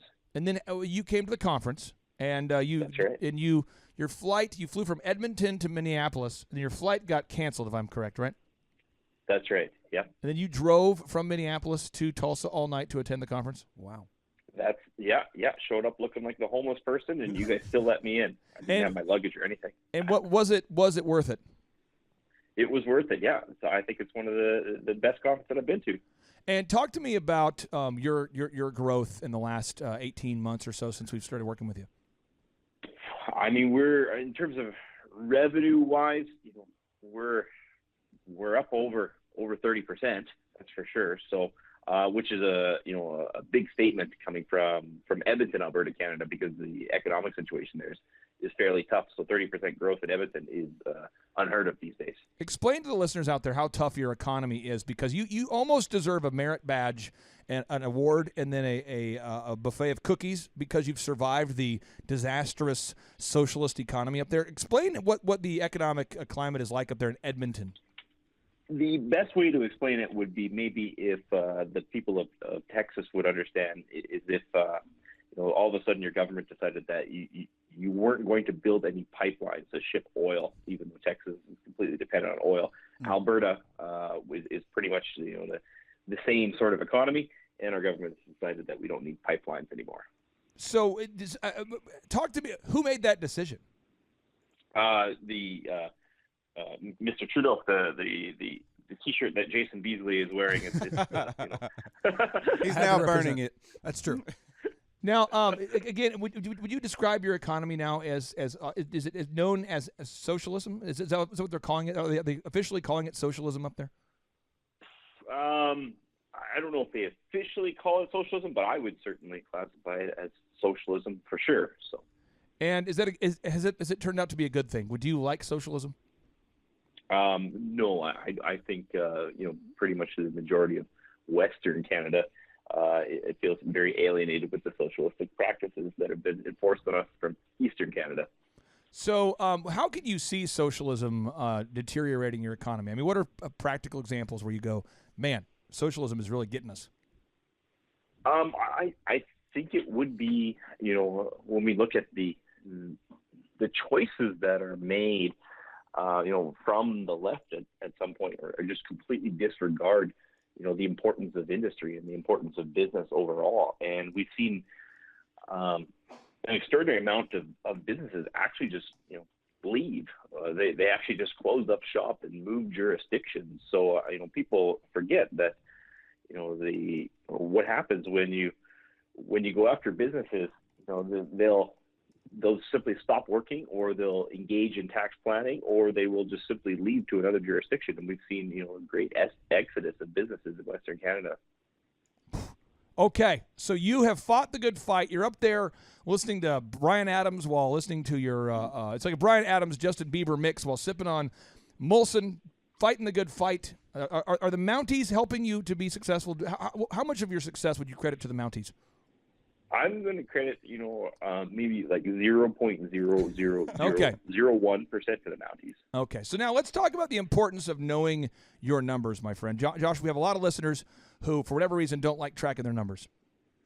Yeah, that's the importance. So let's break down some numbers for business owners that, really business owners will work 63% more hours than regular employees. And unfortunately, 61% of the time, business owners are probably making less than employees in their industry. And this leads to the fact that 9 out of 10 businesses will fail. And Clay, you point out this stat over and over again, and it's very, very true. And when you dissect these failed businesses, you'll find that 29% of the time, these failed business owners will list that they simply ran out of cash. And that makes it the second most common reason that businesses will go under, right behind not having enough customers. And most people never really see what happens to these failed business owners. They just see the signs taken down at a location one day, and they think that situation is more like a video game. But, as my work as a CPA, I have to file the tax returns for these business owners for, at least a year or two after these businesses go under. And I see what actually happens to these business owners after they go out of business. And Clay, I can tell you the results they're actually pretty ugly. There's significant life savings that are lost, families break up, and significant mental health concerns, become the norm. So, not knowing your numbers has catastrophic consequences to most entrepreneurs. You help your clients with accounting, which is cool. But you also help them a little bit more than just accounting. You don't do just accounting. Can you explain what you would do if you're sitting down with one of your clients who is refusing to track their numbers? I mean, how does that conversation go? Let's pretend for a moment that you're talking to one of your clients who's a newer client, and they just will not track their numbers. What kind of a coaching and mentorship do you provide people? I mean, the most important thing that we're going to do is we're just going to set those appointments. We're going to block them into those appointments. So before a client leaves our office, we're usually going to set that very next appointment because that's the hardest thing that they're going to have trouble with, right? From there, we're going to actually, pretty much dissect their personal financial situation. We do what's called a financial plan for the business owners, and it's different than the financial plan that a regular investment advisor would give you. It's really specifically designed for an entrepreneur because the household finances are going to greatly affect the business owner. So we're going to dissect those personal financial circumstances for the business owner, and then we're going to, from there, once we understand what we have available to work with, then we're going to dive into a business plan for those business owners. Okay, so if you're out there listening today, you own a business, and you don't know your numbers. What's going to happen, Sperl? What's going to happen if they don't know their numbers? You're often just going to make poor choices. So, for example, you're going to decide to hire this employee, or you're going to decide to lay someone off, or buy a piece of equipment, or get into a lease that you can't afford. It's going to cause you to make decisions that are going to cause you to run out of cash. Again, which is the second most common reason why businesses are going to go under. Okay, now I want to talk about this next idea. You have been doing this so long. You've been an accountant for so long. You've actually made a list of the 10 biggest mistakes that small business owners make with their accounting. You've kind of a reverse top 10 list here. This is like the bad 10. Walk us through your top 10 list of the biggest mistakes that most small business owners make with their accounting. So let's go with number one. I kind of alluded to it already. The most common mistake I see is probably a mistake that's affecting every area of their business, and it's that they cannot keep appointments. And this includes keeping appointments with themselves and their accountant to review their numbers. My millionaire clients, they rarely miss appointments. But I had a client, for example, one of my millionaire clients, he was in the midst of selling his business for a 7-figure deal, and he was having some sort of kidney issue that was causing swelling all over his body. And he gets out of the hospital and shows up to my office looking like Rocky rather than, miss an appointment with his accountant. But mind you have broke clients who, they have come down with the sniffles, or they have every emergency that you can imagine that prevents them from, keeping appointments. Oh, Jason, you know part of you wants to laugh right now because it is so true. Well, part of me also wants to go, Adrian. You've seen this, Breck. Breck, how many absolutely. Sick days do you give yourself per year, Breck? None. 0. Interesting. So it's interesting, though, that some people want to be successful entrepreneurs. They want to be successful entrepreneurs, but they want to call in sick. They want to miss appointments. So if that's you. It's that same drive that gave Josh the initiative to get a rental car and drive down from Minnesota here. That's what I told John. I said, John, because Sperl wanted to work with me personally, and I said, I'll work with him. And John said, why? And I go, because he drove from Minnesota. Yeah.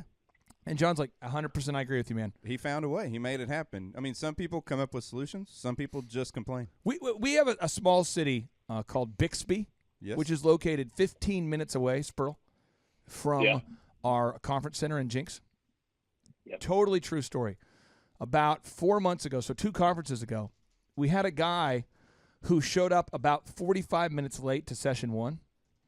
And after we only do 50-minute sessions, and we take a break for 10 minutes. He comes up to me and he's like, dude, you're really hammering people for being late. And I didn't appreciate that because I live in Bixby.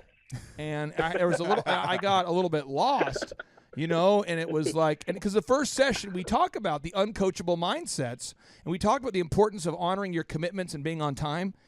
It just so happened that he walked in during the part, Jason, you've seen this before. Oh, yeah. Nothing's more awkward than when a guy shows up late to a conference where we're teaching time management at 7:40 in the morning. I mean, it's brutal. And so he went off on this tangent about how I was being mean to him. And I said, what's your business background? And we started talking. He's failed at one business. He's failed at another. And I said, you probably just need to leave, man. This is like a full contact sport. This is like business football, and if you're worried about getting your feelings hurt, I mean, this is not the place for you. So let's talk about the biggest mistake number 2, Josh Spurl. So the biggest mistake number 2 is a pretty simple one, but just not having separate business and personal accounts. It's just going to make your life more complex. It's going to create more errors. And in my experience, that it causes you to lose credibility with any government auditor. Any transaction that could go either way. If you haven't demonstrated the discipline to separate your business and personal accounts, again, you'll just lose credibility with any audit sort of procedure. Okay, so let's move on to dysfunction number 3. Dysfunction number 3, I'm going to break the hearts of all the software providers because they will, vehemently disagree with me on this one, but it's using accounting software too early. So if you're a solopreneur, all you need to do is keep separate business accounts. Print your statements out once a month, review them, make notes on them, hand those statements into your accountant at the end of the year, and if you don't have enough work yet to hire your first employee, you need to be spending more time selling rather than learning QuickBooks. Have you, Jason, have you ever had a meeting where you've worked with a client and they discovered they had no money? Has this ever happened to you? Yeah, and it's awkward. So let me give you an example of the worst situation I've ever seen, Spurl. I was working with a cosmetic surgeon years ago, and this guy was doing about as much revenue as you're doing, okay? I mean, we're talking, he was doing well, right? Yeah. And he had just bought himself a new house. He was doing well. Luxury car. Mm-hmm. Leads coming in. And his card got declined for the monthly charge. And I said, hey, man, maybe we need to get a different card on file. Maybe the card expired. And he goes, okay. So he gives me he sends me back, hey, you use this card. Doesn't go through. And you could sense kind of a panic in his voice. And I said, what's going on? He's like, I don't know. So his assistant, who I worked very closely with, he tasked her with figuring out where the bank statement was. No exaggeration. Homeboy was owed over $500,000 from insurance companies. Mm-hmm. But in his accounting system, he was using accrual-based accounting, Josh, where he was factoring in his lifestyle based upon how much money Can you explain the difference between cash-based accounting and accrual? Because this guy thought he had about $500,000 in his bank account, and he had like $500 in his account. And I had to point out to him, this was bad, because he used his numbers to get a bank loan for a big house. And he found out that he didn't mean to, but he had actually lied to the lenders because he told them he had a cash balance of this much, but he actually had a cash balance of this much. Explain what the difference is between accrual and cash-based and how people can screw up that kind of accounting. Well, if you're, for example, let's talk about a revenue transaction. So if you're looking straight on the bank statement, you're not going to count it in a cash-based system until that deposit hits the bank statement. But in an accrual system, you're going to book the receivable. That income is going to show up on your profit and loss, and things look great, but it kind of disregards the fact that was that actual revenue collected or even collectible, period. Okay, what is our next dysfunction, my friend? So it kind of goes hand in hand with that example you're just talking about. Is once you have employees not hiring an accountant or a professional bookkeeper to help them during the year, the software companies make you think that the programs are easy to learn, but that's a lie. They just want to sell you the program. I hire university graduates with 4-year degrees, and I would estimate it takes a minimum of a year working with me full time before I'm somewhat happy with their level of competency. But yet we get these business owners who think they can learn accounting, or their spouse can learn accounting in a weekend. I mean, it's not uncommon for us to get a business owner who has a spouse who quits their job, bringing in $3,000, $4,000, $5,000 a month into the house to quote unquote do the books. Then we take a look at the work they're doing, and we have to tell them that we can do a better job for $200 to $300 a month. Oh boy, those are fighting words right there. Yeah, I see this all the time. I see it where it's the husband of the entrepreneur quits his job to quote unquote help do the books, and he doesn't want to do the books. And the one thing he doesn't do is the books, which creates all of the problems. So it'd be better just for your spouse to keep that job, or to just pay him $3,000 a month to do nothing. Stay away. And hire an accounting firm. So let's talk about this now. Move number 4. What's the fourth dysfunction? I believe that was 4, so I think we're on to 5. Oh, number 5. We're on to number 5 here. Okay. So what's dysfunction number 5 this just in? So dysfunction number 5 is not reconciling all those accounts. Going back to your surgeon there, who didn't realize how much money you had in his account, but you've got to reconcile those accounts in the software. And you should be reconciling them each and every time you do payroll. So I see people that are reconciling accounts at different times that they're running payroll, and that makes no sense to me whatsoever. You want to reconcile your accounts before you run payroll to make sure you actually have enough money to meet the payroll. Let's start there. And so if you're paying people weekly, you need to reconcile the accounts weekly or biweekly. At a minimum biweekly if you're paying people biweekly. You are dropping some serious knowledge bombs. What's the next dysfunction? So once you have employees, so you have this accounting software working, you need to be reviewing a 6-month comparative balance sheet. And you should be looking at this balance sheet before you look at your profit and loss statement. Business owners, they always want to look at their profit and loss, but unfortunately the mistakes, they're usually hiding on the balance sheet, and they're obvious. Once you review that balance sheet, you start to gain a level of comfort with that balance sheet. You're going to start to identify these anomalies, and if you see these anomalies, you know that the profit and loss that you could be using to make significant business decisions, could be completely out of whack. Well, and Josh, I would assume you can also see those trends much earlier. You can, yeah. Those comparative numbers. People are looking at these balance sheets. Just one balance sheet, 1 month, one moment in time. It's very, very difficult to see the anomalies. But if you look at a 6-month comparative balance sheet and they have 6 months worth of numbers and 6 totals, you start to see those anomalies. You don't have to be a CPA to see them. They start to become obvious. What is our next dysfunction, my friend? So the next dysfunction is the same thing where we looked at the balance sheet 6-month comparative. We should also look at the income statement. We're talking about interim financial statements. So this is the financial statements that are coming out of your QuickBooks software. We should be looking at a 6-month comparative profit and loss statement, because we don't have the same level of due diligence that goes into interim financial statements, whether you're doing them yourself or even if you're having an accountant help you with them. Year-end statements get a whole heap of extra due diligence in their work done to make sure that information is correct. But interim financial statements don't have that. So by having a 6-month comparative profit and loss statement, you'll be able to recognize the anomalies yourself and start to understand if this information is accurate enough to make major business decisions on.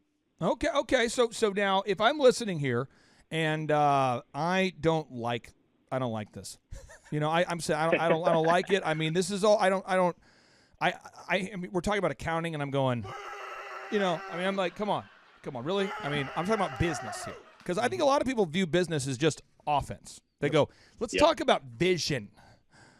Let's talk about marketing. Let's talk about sales, vision, marketing, sales, vision, marketing, sales, entrepreneurship. Woo! Vision, your purpose. Find your why. Don't be a B player, be an A player. Find your why. Woo! Breck, you've seen this. Oh, yeah. People view, when they talk about entrepreneurship, Jason. Yep. Do you have a lot of your clients that want a hard charge into accounting? They're like, hey, let's start off this meeting by, first off, let's grab a beer, then let's talk about accounting. I mean, do people get really fired up about accounting? Like I said, out of my 20 clients, I have 2 where they immediately want to talk about their accounting so they can get it out of the way. Everybody else is just like, yeah, so about that logo update that we were talking about. So people want to hide behind logo updates and branding and marketing pieces. Yep. And not talk about accounting. Every time. But again, if we're playing football, you got offense, you got defense, and you got special teams. So the way I look at it is offense is marketing and sales and branding. Defense is accounting and legal compliance. And special teams is that special service or product that you provide. That's the product or service you provide. That's the special teams. Josh, why do people want to avoid accounting so much? What is it? It's complicated, and I think a lot of times they make it overly complicated. And it's like anything else. When things aren't going so well, they want to stick their head in the sand and pretend nothing's wrong. So let's talk about dysfunction. Our next dysfunction, my friend. What number are we on? Are we on number 8? Number 8. Oh, yeah. So, and this will help. This number 8 is going to help the client who doesn't want to deal with their accounting. But, most clients, they come to us and they have way too many accounts on their chart of accounts. You know, they have a profit and loss statement that's 2, 3, 4, 5 pages long. And the more accounts that you have, the more costly it is to maintain the accounting records. And, you know, the more time you're going to have to spend reviewing these records in order to make business decisions. And most people just keep adding these accounts, and all it ends up with is extensive classification errors. You know, for example, let's say someone buys ink one year, and one year they classify that ink as ink expense, and the next year they classify it as an office supplies. And then you end up with these variances period over period, month over month, year over year. And you think that they're variances, but in all reality, they're just classification differences. Breck, you're in the process of buying a building. Yes. When you went to buy a building, did they just let you get a loan to buy a building without looking at your financials, or does somebody have to look at your financials? Someone has to look at your financials.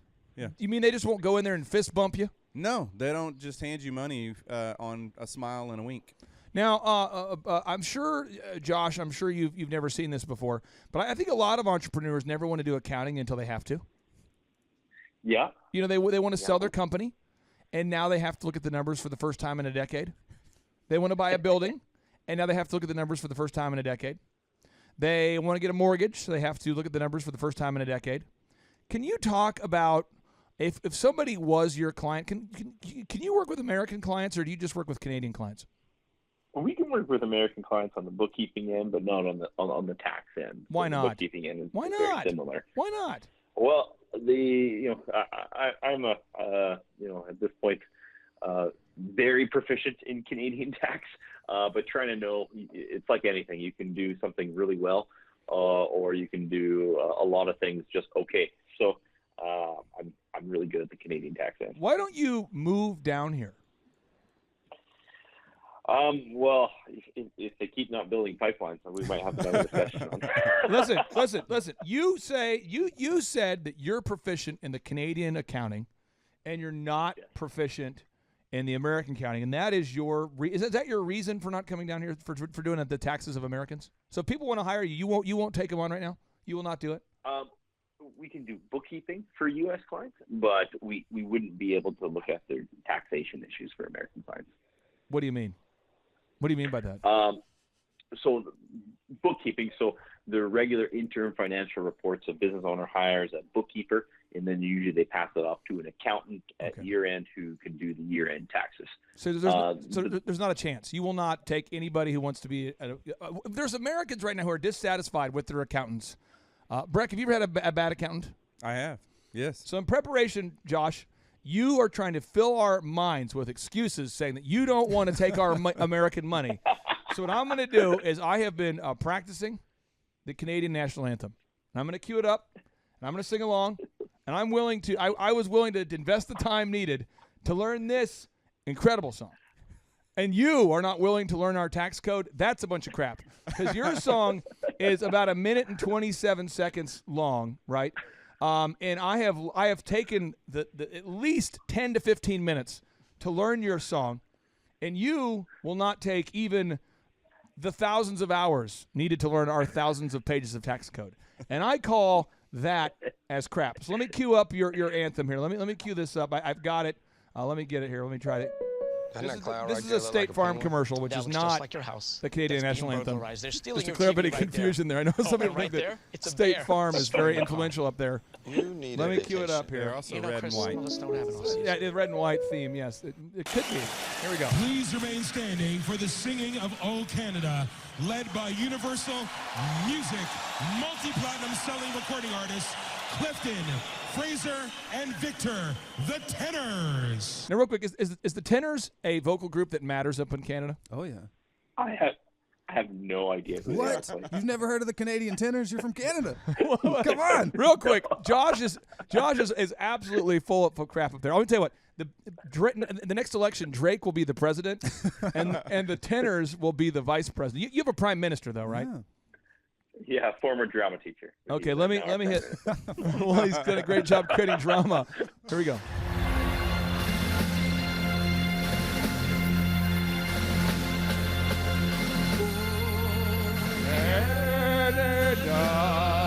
Come on, Sproul, you're moving here.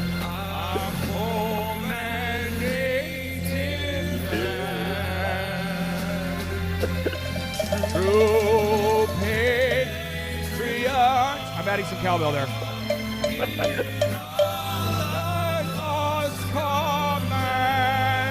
Thou dost in us command. Uh-oh. He's changing it up. Crap.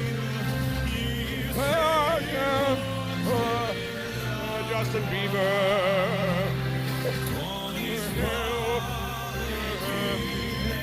No pipelines. We don't have enough money for a military.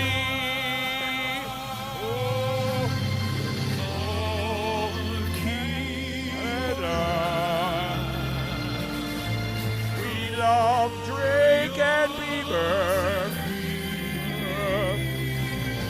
We borrowed Kawhi for a season. Then he went to warm weather to flee. Oh, here we go, Squirrel. Oh, wow. On. Oh, he's taking it home. Yes, yes. Need more cowbell on track. He's coming down to America, folks. We've sold him. He's coming down to America. Squirrel, welcome. When are you? Oh, the Tenors. We did it. We did that for you. So when are you coming down here? I appreciate. So I can guarantee you that I will devote at least 1 minute and 27 seconds to learning U.S.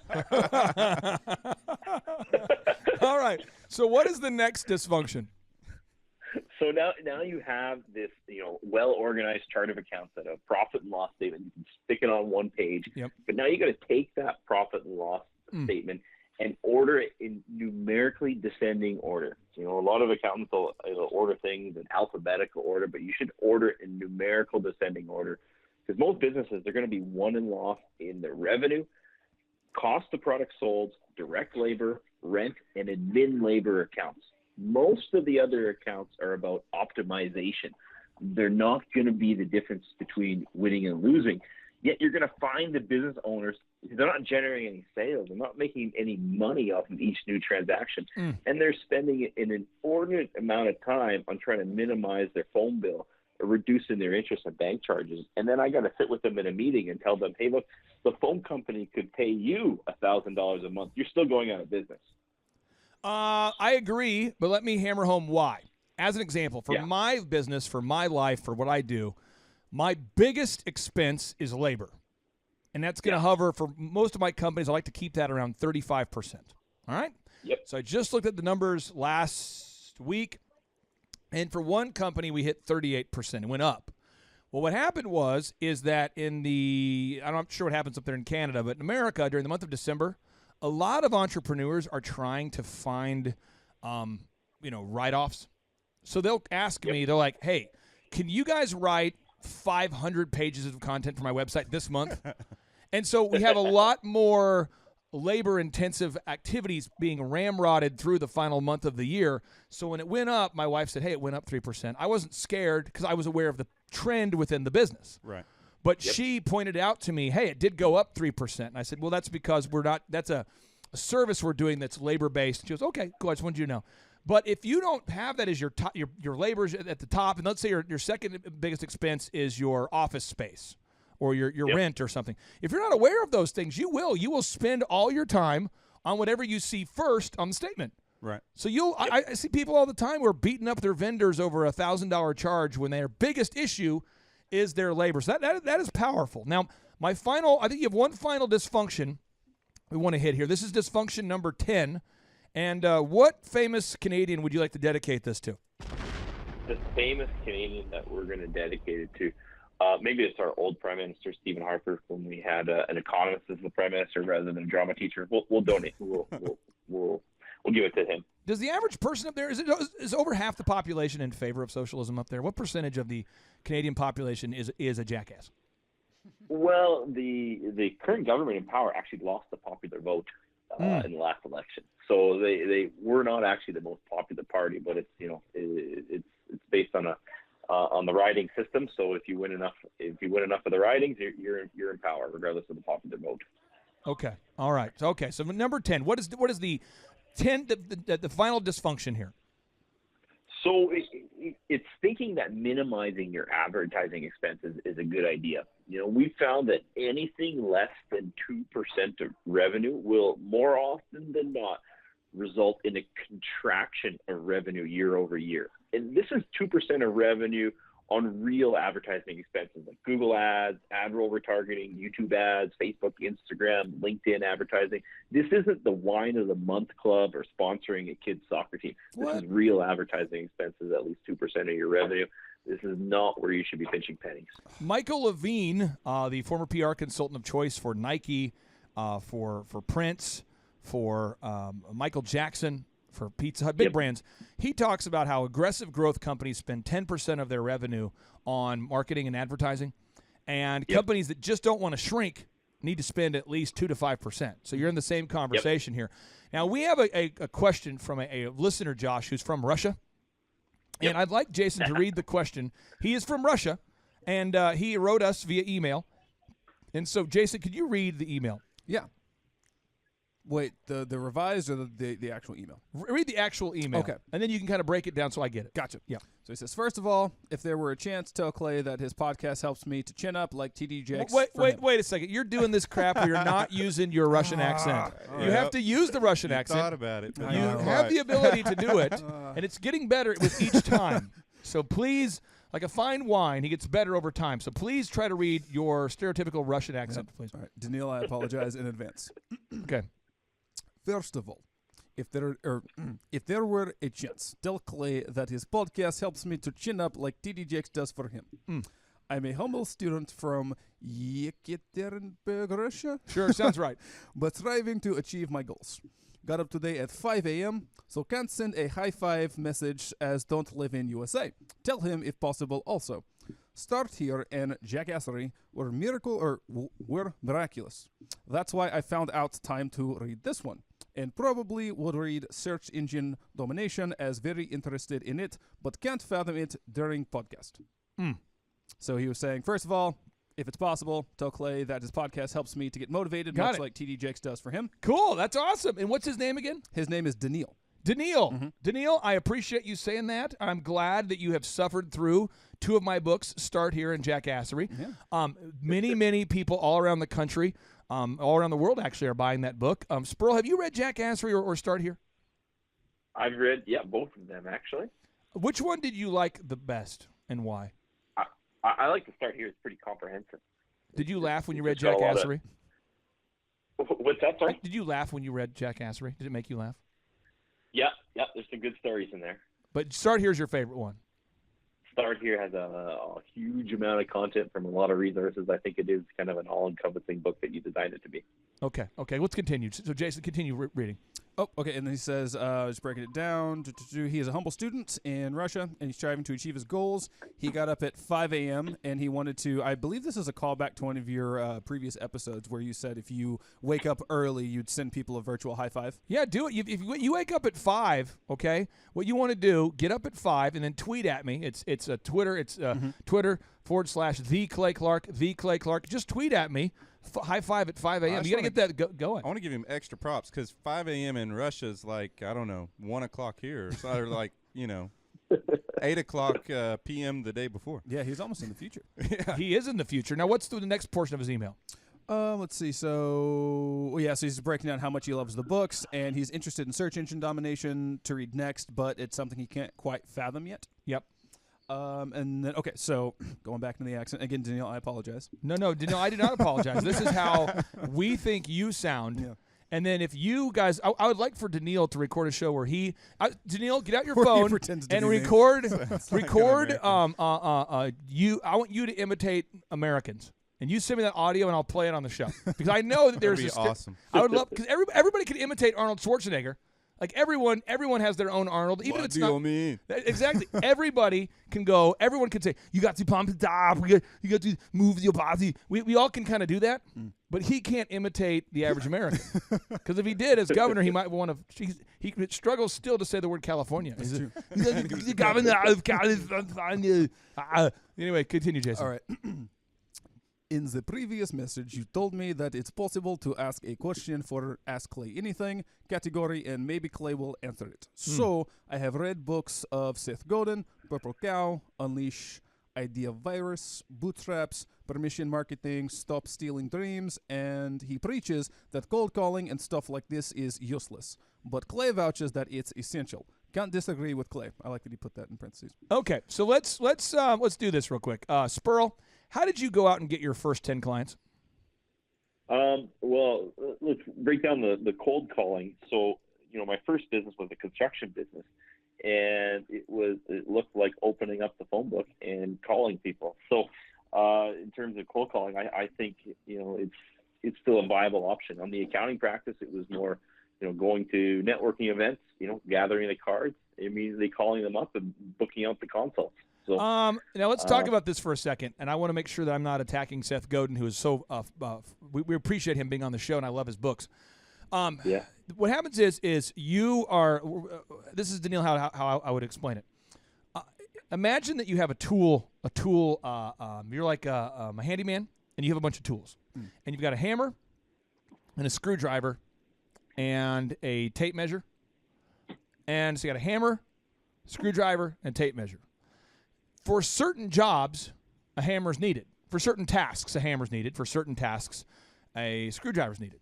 So if you said, Clavis, I need you to screw in this outlet. The screw came loose on the outlet. Can you screw it in? And I go, yep, let me get my hammer. And you're like, I don't think that's going to go well. And I poof, poof, poof, and I break it. That's not a move.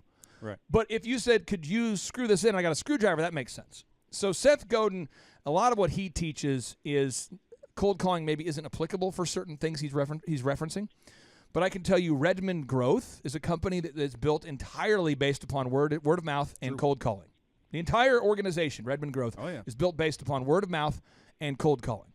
I can say Elephant in the Room is not based on cold calling. No, but we started with cold calling, and now as we're going into Oklahoma City and expanding, we are doing more cold calling as well. We're just calling random people in Oklahoma City and giving them free haircuts. Yeah, from the phone book. And we're still doing it now. So I would just say, let's not get hung up on Seth Godin says, don't make cold calls. Clay Clark does. I would just say, Seth Godin and Clay Clark each teach you tools.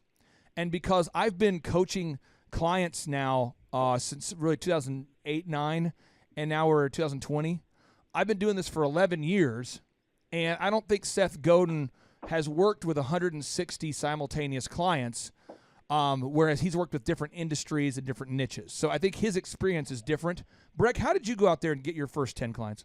So mine was a little bit more like Josh, as he's talking about the accounting practice. It was more of warm calling. So doing some networking, getting some cards, and then having to follow up, in a sense, sort of like cold calling, but I call it warm calling. So you have a little bit of a connection.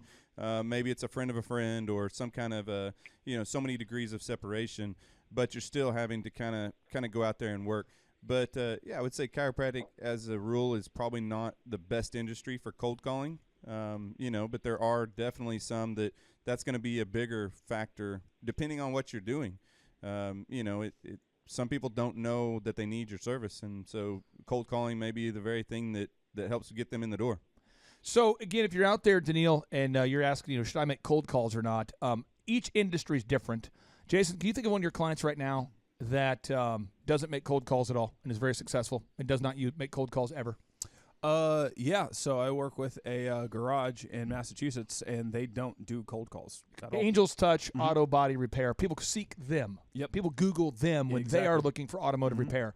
Whereas most people are not looking for – Josh, why are most people not actually out there looking typically for an accountant? Why are they just – why do most people just stick with their same accountant? Even if the relationship's dysfunctional, why do most people stick with their accountant? It's a hassle to change, really. So it's a lot of work to change. So I love cold calling for accountants because you call and you get a hold of the small business owner and you say, this is a script. I'll cold call you, Jason, okay? All right. Let's pretend that you own a roofing company. Cool.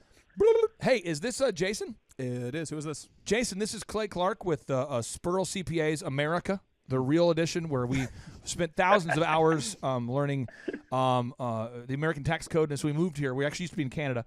Are you familiar with our American accounting practice? No, but that sounds impressive. Hey, on a scale of 1 to 10, seriously, 10 being the best, 1 being the worst, how highly would you rank your current accounting firm in terms of their quality, accuracy, your happiness with them? I'd say a 3. 3? Yeah. What does a 10 look like in your mind?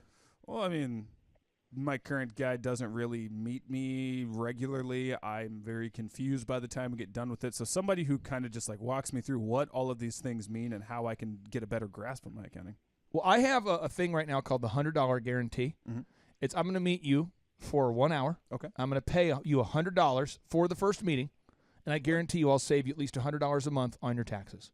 Would you like to meet for an hour? I'll pay you. I'll give you $100 cash when I get there, and I'll meet you for an hour, and I will find where I can save you at least $100 a month. I would be an idiot not to accept that. Spurl, don't you think almost if anybody out there is listening who's listening from Canada reached out to you, you could save them at least $100 a month within just 1 hour of meeting with them? Most of the time, people have very poor tax planning. So most of the time, you would find at least $100 a month in savings. I'm just that's the kind of pitch that works. Yeah, so right. that pitch works very well for that industry. Now, if you're out there listening today and you want to learn more about Josh Spurl, Josh, are you going to offer our guests anything, or is there a place people can go to learn more about you, or what is the action step that you would request from our 500,000 listeners? I mean, the 500,000 listeners, if you want the advice that we have, we could probably, direct you to our YouTube channel. So Spurl and Associates, I think we got over 160 videos up there now, which is good quality business information. Whether you're in the U.S. or Canada, they both work. Or on the website will be spurl.ca. Awesome. Well, I tell you what, if you're listening right now from Russia, I appreciate you, and I want you to know that Rocky IV was the best Rocky out there. And, just because Ivan Drago, one of the main characters in that movie, killed our Apollo, it doesn't mean we're bitter. No, not bitter. Still sad, just not bitter. And just because I personally don't like Putin, it doesn't mean I don't like you, Daniil. So I think you're a great future American. Spurl, you keep up the fight up there, my friend, and may the pipeline be opened in the future. Is there any chance at all of them allowing oil production to happen again? They're saying they're going to build this pipeline, but it's been years in the making. But we'll see. The pipeline could actually be built, though, like in 6 months, right? But it just takes years of bureaucracy to get through it. Years of bureaucracy, yep. Oh, man. Well, Spurl, I appreciate you so much. Hope you have fun. And you said you're in Vancouver, right? Vancouver right now, yep. And educate our listeners. Where is that in relationship to, let's say, New York? Vancouver is just kind of right above Seattle. Okay, so far west Canada. And then where's Edmonton as it relates to, let's say, New York? Well, think of Montana and then drive north from the Montana border for about 8 to 10 hours, and that's Edmonton. It's the most northerly city in North America with more than 1 million people. How many people live up there? Edmonton, there's just over a million, 1.3 in the greater Edmonton area, so similar size to Tulsa. And don't you homies have the biggest mall in the world up there? I think it's slightly smaller than the Mall of America now. I think you guys just looked at it and thought, we don't want to lose these Canadians, so built an extra wing on or something like that. But yeah, it's pretty much one of the biggest malls in North America. We are a competitive bunch. Hey, are you aware? Are you aware how cold it is up there? I mean, are you aware, or is your body unable to process cold weather? I'm kind of a polar bear. Doesn't bother me at all, actually. What was the coldest temperature this year that you can remember, and how many years of your life have you played hockey? The coldest temperature this year. So I mean, global warming. I guess it is a thing. We can see it, and I'm continually idling my vehicle to try to accelerate the process a little bit. But I think that this year it was only about. I think we maybe had minus 25 or something like that. That's not so bad. I've seen what minus 50 looks like. Let's put it that way. How many years of your life have you played hockey? I'm just breaking down stereotypes real quick before I let you go. Breaking down stereotypes. So I guess maybe the first 23 years of my life, I played serious hockey. So that stereotype's going to hold true here on that one. Give me one stereotype or two stereotypes, and I'll let you go, that most Canadians believe about Americans that might be true, but just stereotypes where we go, because we assume you love Bieber, you love Drake, you all play hockey, you What's love your Molson. favorite maple syrup? Oh, see, exactly. So what's the stereotype that you guys all have about Americans? That we have about Americans? Yeah, the that average person. Americans think that we live in igloos, I think would be the the stereotype. Nice. Well, I appreciate you so much, my friend. Have a great rest of your day, and we'll talk to you soon. You too, guys. Thanks very much. See you, boss. Take care. Bye. But that Clay Clark, man, he is one character. It's a good word for him. Character. Character. Yeah, that is it. Good, driven, smart. And I've never met a guy who was so hyper all the time. He's doing so much good. And then I met his mother, and she just says, she just lets him be Clay Clark. I mean, so he's endorsed by his mother, and he's doing magnificent work. So it was great meeting you out there and all the people that he surrounds himself with. Clay Clark starts his days at 5 o'clock in the morning. Oh, it's incredible. Yeah, he's a machine. He's a machine. Yeah. But his, I have problems with my company starting at 9 o'clock. Yes, hundreds of people showing up at 5 a.m. in Tulsa, Oklahoma. Man, he's a leader of a leader. He's a fantastic young man. Oh, he is. My name is Kevin Thomas, and the name of our company is MultiClean. We are a commercial janitorial service, and we serve the entire state of Oklahoma and Kansas and soon to be Arkansas. We have probably grown 5 times. We've added, I think when we first started with you, we had 60 to 65 employees. And now we have a little over 300 employees. Before we got involved with Thrivetime, we didn't really have any systems or processes in place. So I've probably been to, in 6-7 years, I've probably been to 12 to 13 business conferences. And amazingly, each time I go, I learn something new, and I'm so excited to bring it back and show the team. Hi, I'm Dr. Mark Moore. I'm a pediatric dentist. Through our new digital marketing plan, we have seen a marked increase in the number of new patients that we're seeing every month, year over year. One month, for example, we went from 110 new patients the previous year to over 180 new patients in the same month. And overall, our average is running about 40 to 42% increase month over month, year over year. The group of people required to implement our new digital marketing plan is immense, starting with a business coach, videographers, photographers, web designers. Back when I graduated dental school in 1985, nobody advertised. The only marketing that was ethically allowed in everybody's eyes was mouth-to-mouth marketing. By choosing to use the services, you're choosing to use a proven turnkey marketing and coaching system that will grow your practice and get you the results that you're looking for. I went to the University of Oklahoma College of Dentistry, graduated in 1983, and then I did my pediatric dental residency at Baylor College of Dentistry from 1983 to 1985. Hello, my name is Charles Kolaw with Kolaw Fitness. Today I want to tell you a little bit about Clay Clark and how I know Clay Clark. Clay Clark has been my business coach since 2017. He's helped us grow from 2 locations to now 6 locations. We're planning to do 7 locations in 7 years and then franchise. And Clay has done a great job of helping us navigate anything that has to do with like running the business, building the systems, the checklists, the workflows, the audits, how to navigate lease agreements, how to buy property, how to work with brokers and builders. This guy is just amazing. He's this kind of guy has worked in every single industry. He's written books with like Lee Cockrell, head of Disney, with the 40,000 cast members. He's friends with like Mike Lindell. He does Reawaken America tours, where he does these tours all across the country where 10,000 or more people show up to some of these tours. On the day-to-day, he does anywhere from about 160 companies. He's at the top.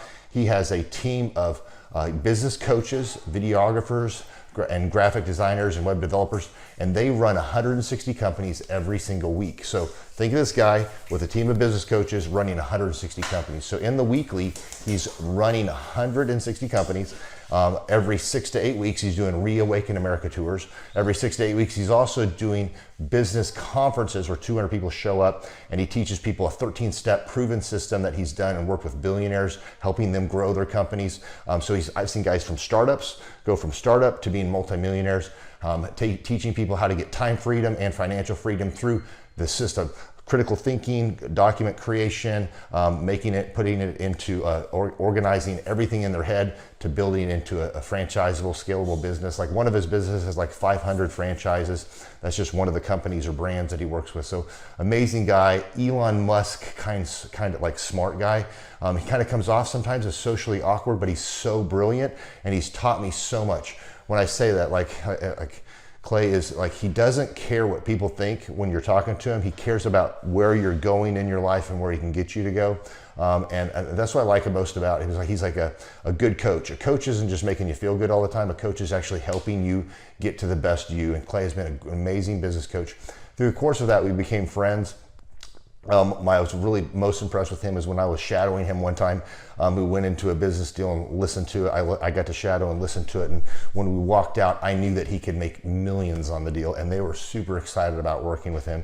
And he told me, he's like, I'm not going to touch it. I'm going to turn it down because he knew it was going to harm the common good of people in the long run. And the guy's integrity just really wowed me. It brought tears to my eyes to see that this guy, his highest desire was to do what's right. And anyways, just an amazing man. So anyways, impacted me a lot. He's helped navigate anytime I've got nervous or worried about how to run the company or, navigating competition and an economy that's like, I remember we got closed down for 3 months. He helped us navigate on how to stay open, how to get back open, how to just survive through all the COVID shutdowns, lockdowns, because our clubs were all closed for. I'm Rachel with Tip Top Canine, and we just want to give a huge thank you to Clay and Vanessa Clark. Hey guys, I'm Ryan with Tip Top Canine. Just want to say a big thank you to Thrive 15. Thank you to Make Your Life Epic. We love you guys, we appreciate you, and really just appreciate how far you've taken us. This is our old house, right? This is where we used to live a few years ago. This is our old neighborhood. As you can see, it's nice, right? So this is my old van and our old school marketing, and this is our old team. And by team, I mean it's me and another guy. This is our new house with our new neighborhood. This is our new van with our new marketing, and this is our new team. We went from 4 to 14, and I took this beautiful photo. We worked with several different business coaches in the past, and they were all about helping Ryan sell better and just teaching sales, which is awesome, but Ryan is a really great salesman. So we didn't need that. We needed somebody to help us get everything that was in his head out into systems, into manuals and scripts, and actually build a team. So now that we have systems in place, we've gone from 1 to 10 locations in only a year. In October 2016, we grossed 13 grand for the whole month. Right now it's 2018, the month of October. It's only the 22nd. We've already grossed a little over 50 grand for the whole month, and we still have time to go. We're just thankful for you, thankful for Thrive and your mentorship, and we're really thankful that you guys have helped us to grow a business that we run now instead of the business running us. Just thank you times 1,000. The Thrivetime Show, 2-day interactive business workshops, are the highest and most reviewed business workshops on the planet. You can learn the proven 13-point business systems that Dr. Zellner and I have used over and over to start and grow successful companies. I mean, we get into the specific steps on what you need to do to optimize your website. We're going to teach you how to fix your conversion rate. We're going to teach you how to do a social media marketing campaign that works. How do you raise capital? How do you get a small business loan? We teach you everything you need to know here during a 2-day, 15-hour workshop. It's all here for you. You work every day in your business, but for 2 days you can escape and work on your business and build these proven systems so now you can have a successful company that will produce both the time freedom and the financial freedom that you deserve. You're going to leave energized, motivated, but you're also going to leave empowered. The reason why I've built these workshops is because as an entrepreneur, I always wish that I had this. And because there wasn't anything like this, I would go to these motivational seminars, no money down, real estate, Ponzi scheme, get motivated seminars, and they would never teach me anything. It was like you went there and you paid for the big chocolate Easter bunny, but inside of it, it was a hollow nothingness. And I wanted the knowledge, and they're like, oh, but we'll teach you the knowledge after our next workshop. And the great thing is we have nothing to upsell. At every workshop, we teach you what you need to know. There's no one in the back of the room trying to sell you some next big get-rich-quick, walk-on-hot coals product. It's literally, we teach you the brass tacks, the specific stuff that you need to know to learn how to start and grow a business. And I encourage you to not believe what I'm saying, and I want you to Google the Z66 auto auction. I want you to Google elephant in the room. Look at Robert Zellner and Associates. Look them up and say, are they successful because they're geniuses, or are they successful because they have a proven system? When you do that research, you will discover that the same systems that we use in our own business can be used in your business. Come to Tulsa, book a ticket, and I guarantee you it's going to be the best business workshop ever, and we'll even give you your money back if you don't love it. We've built this facility for you, and we're excited to see you.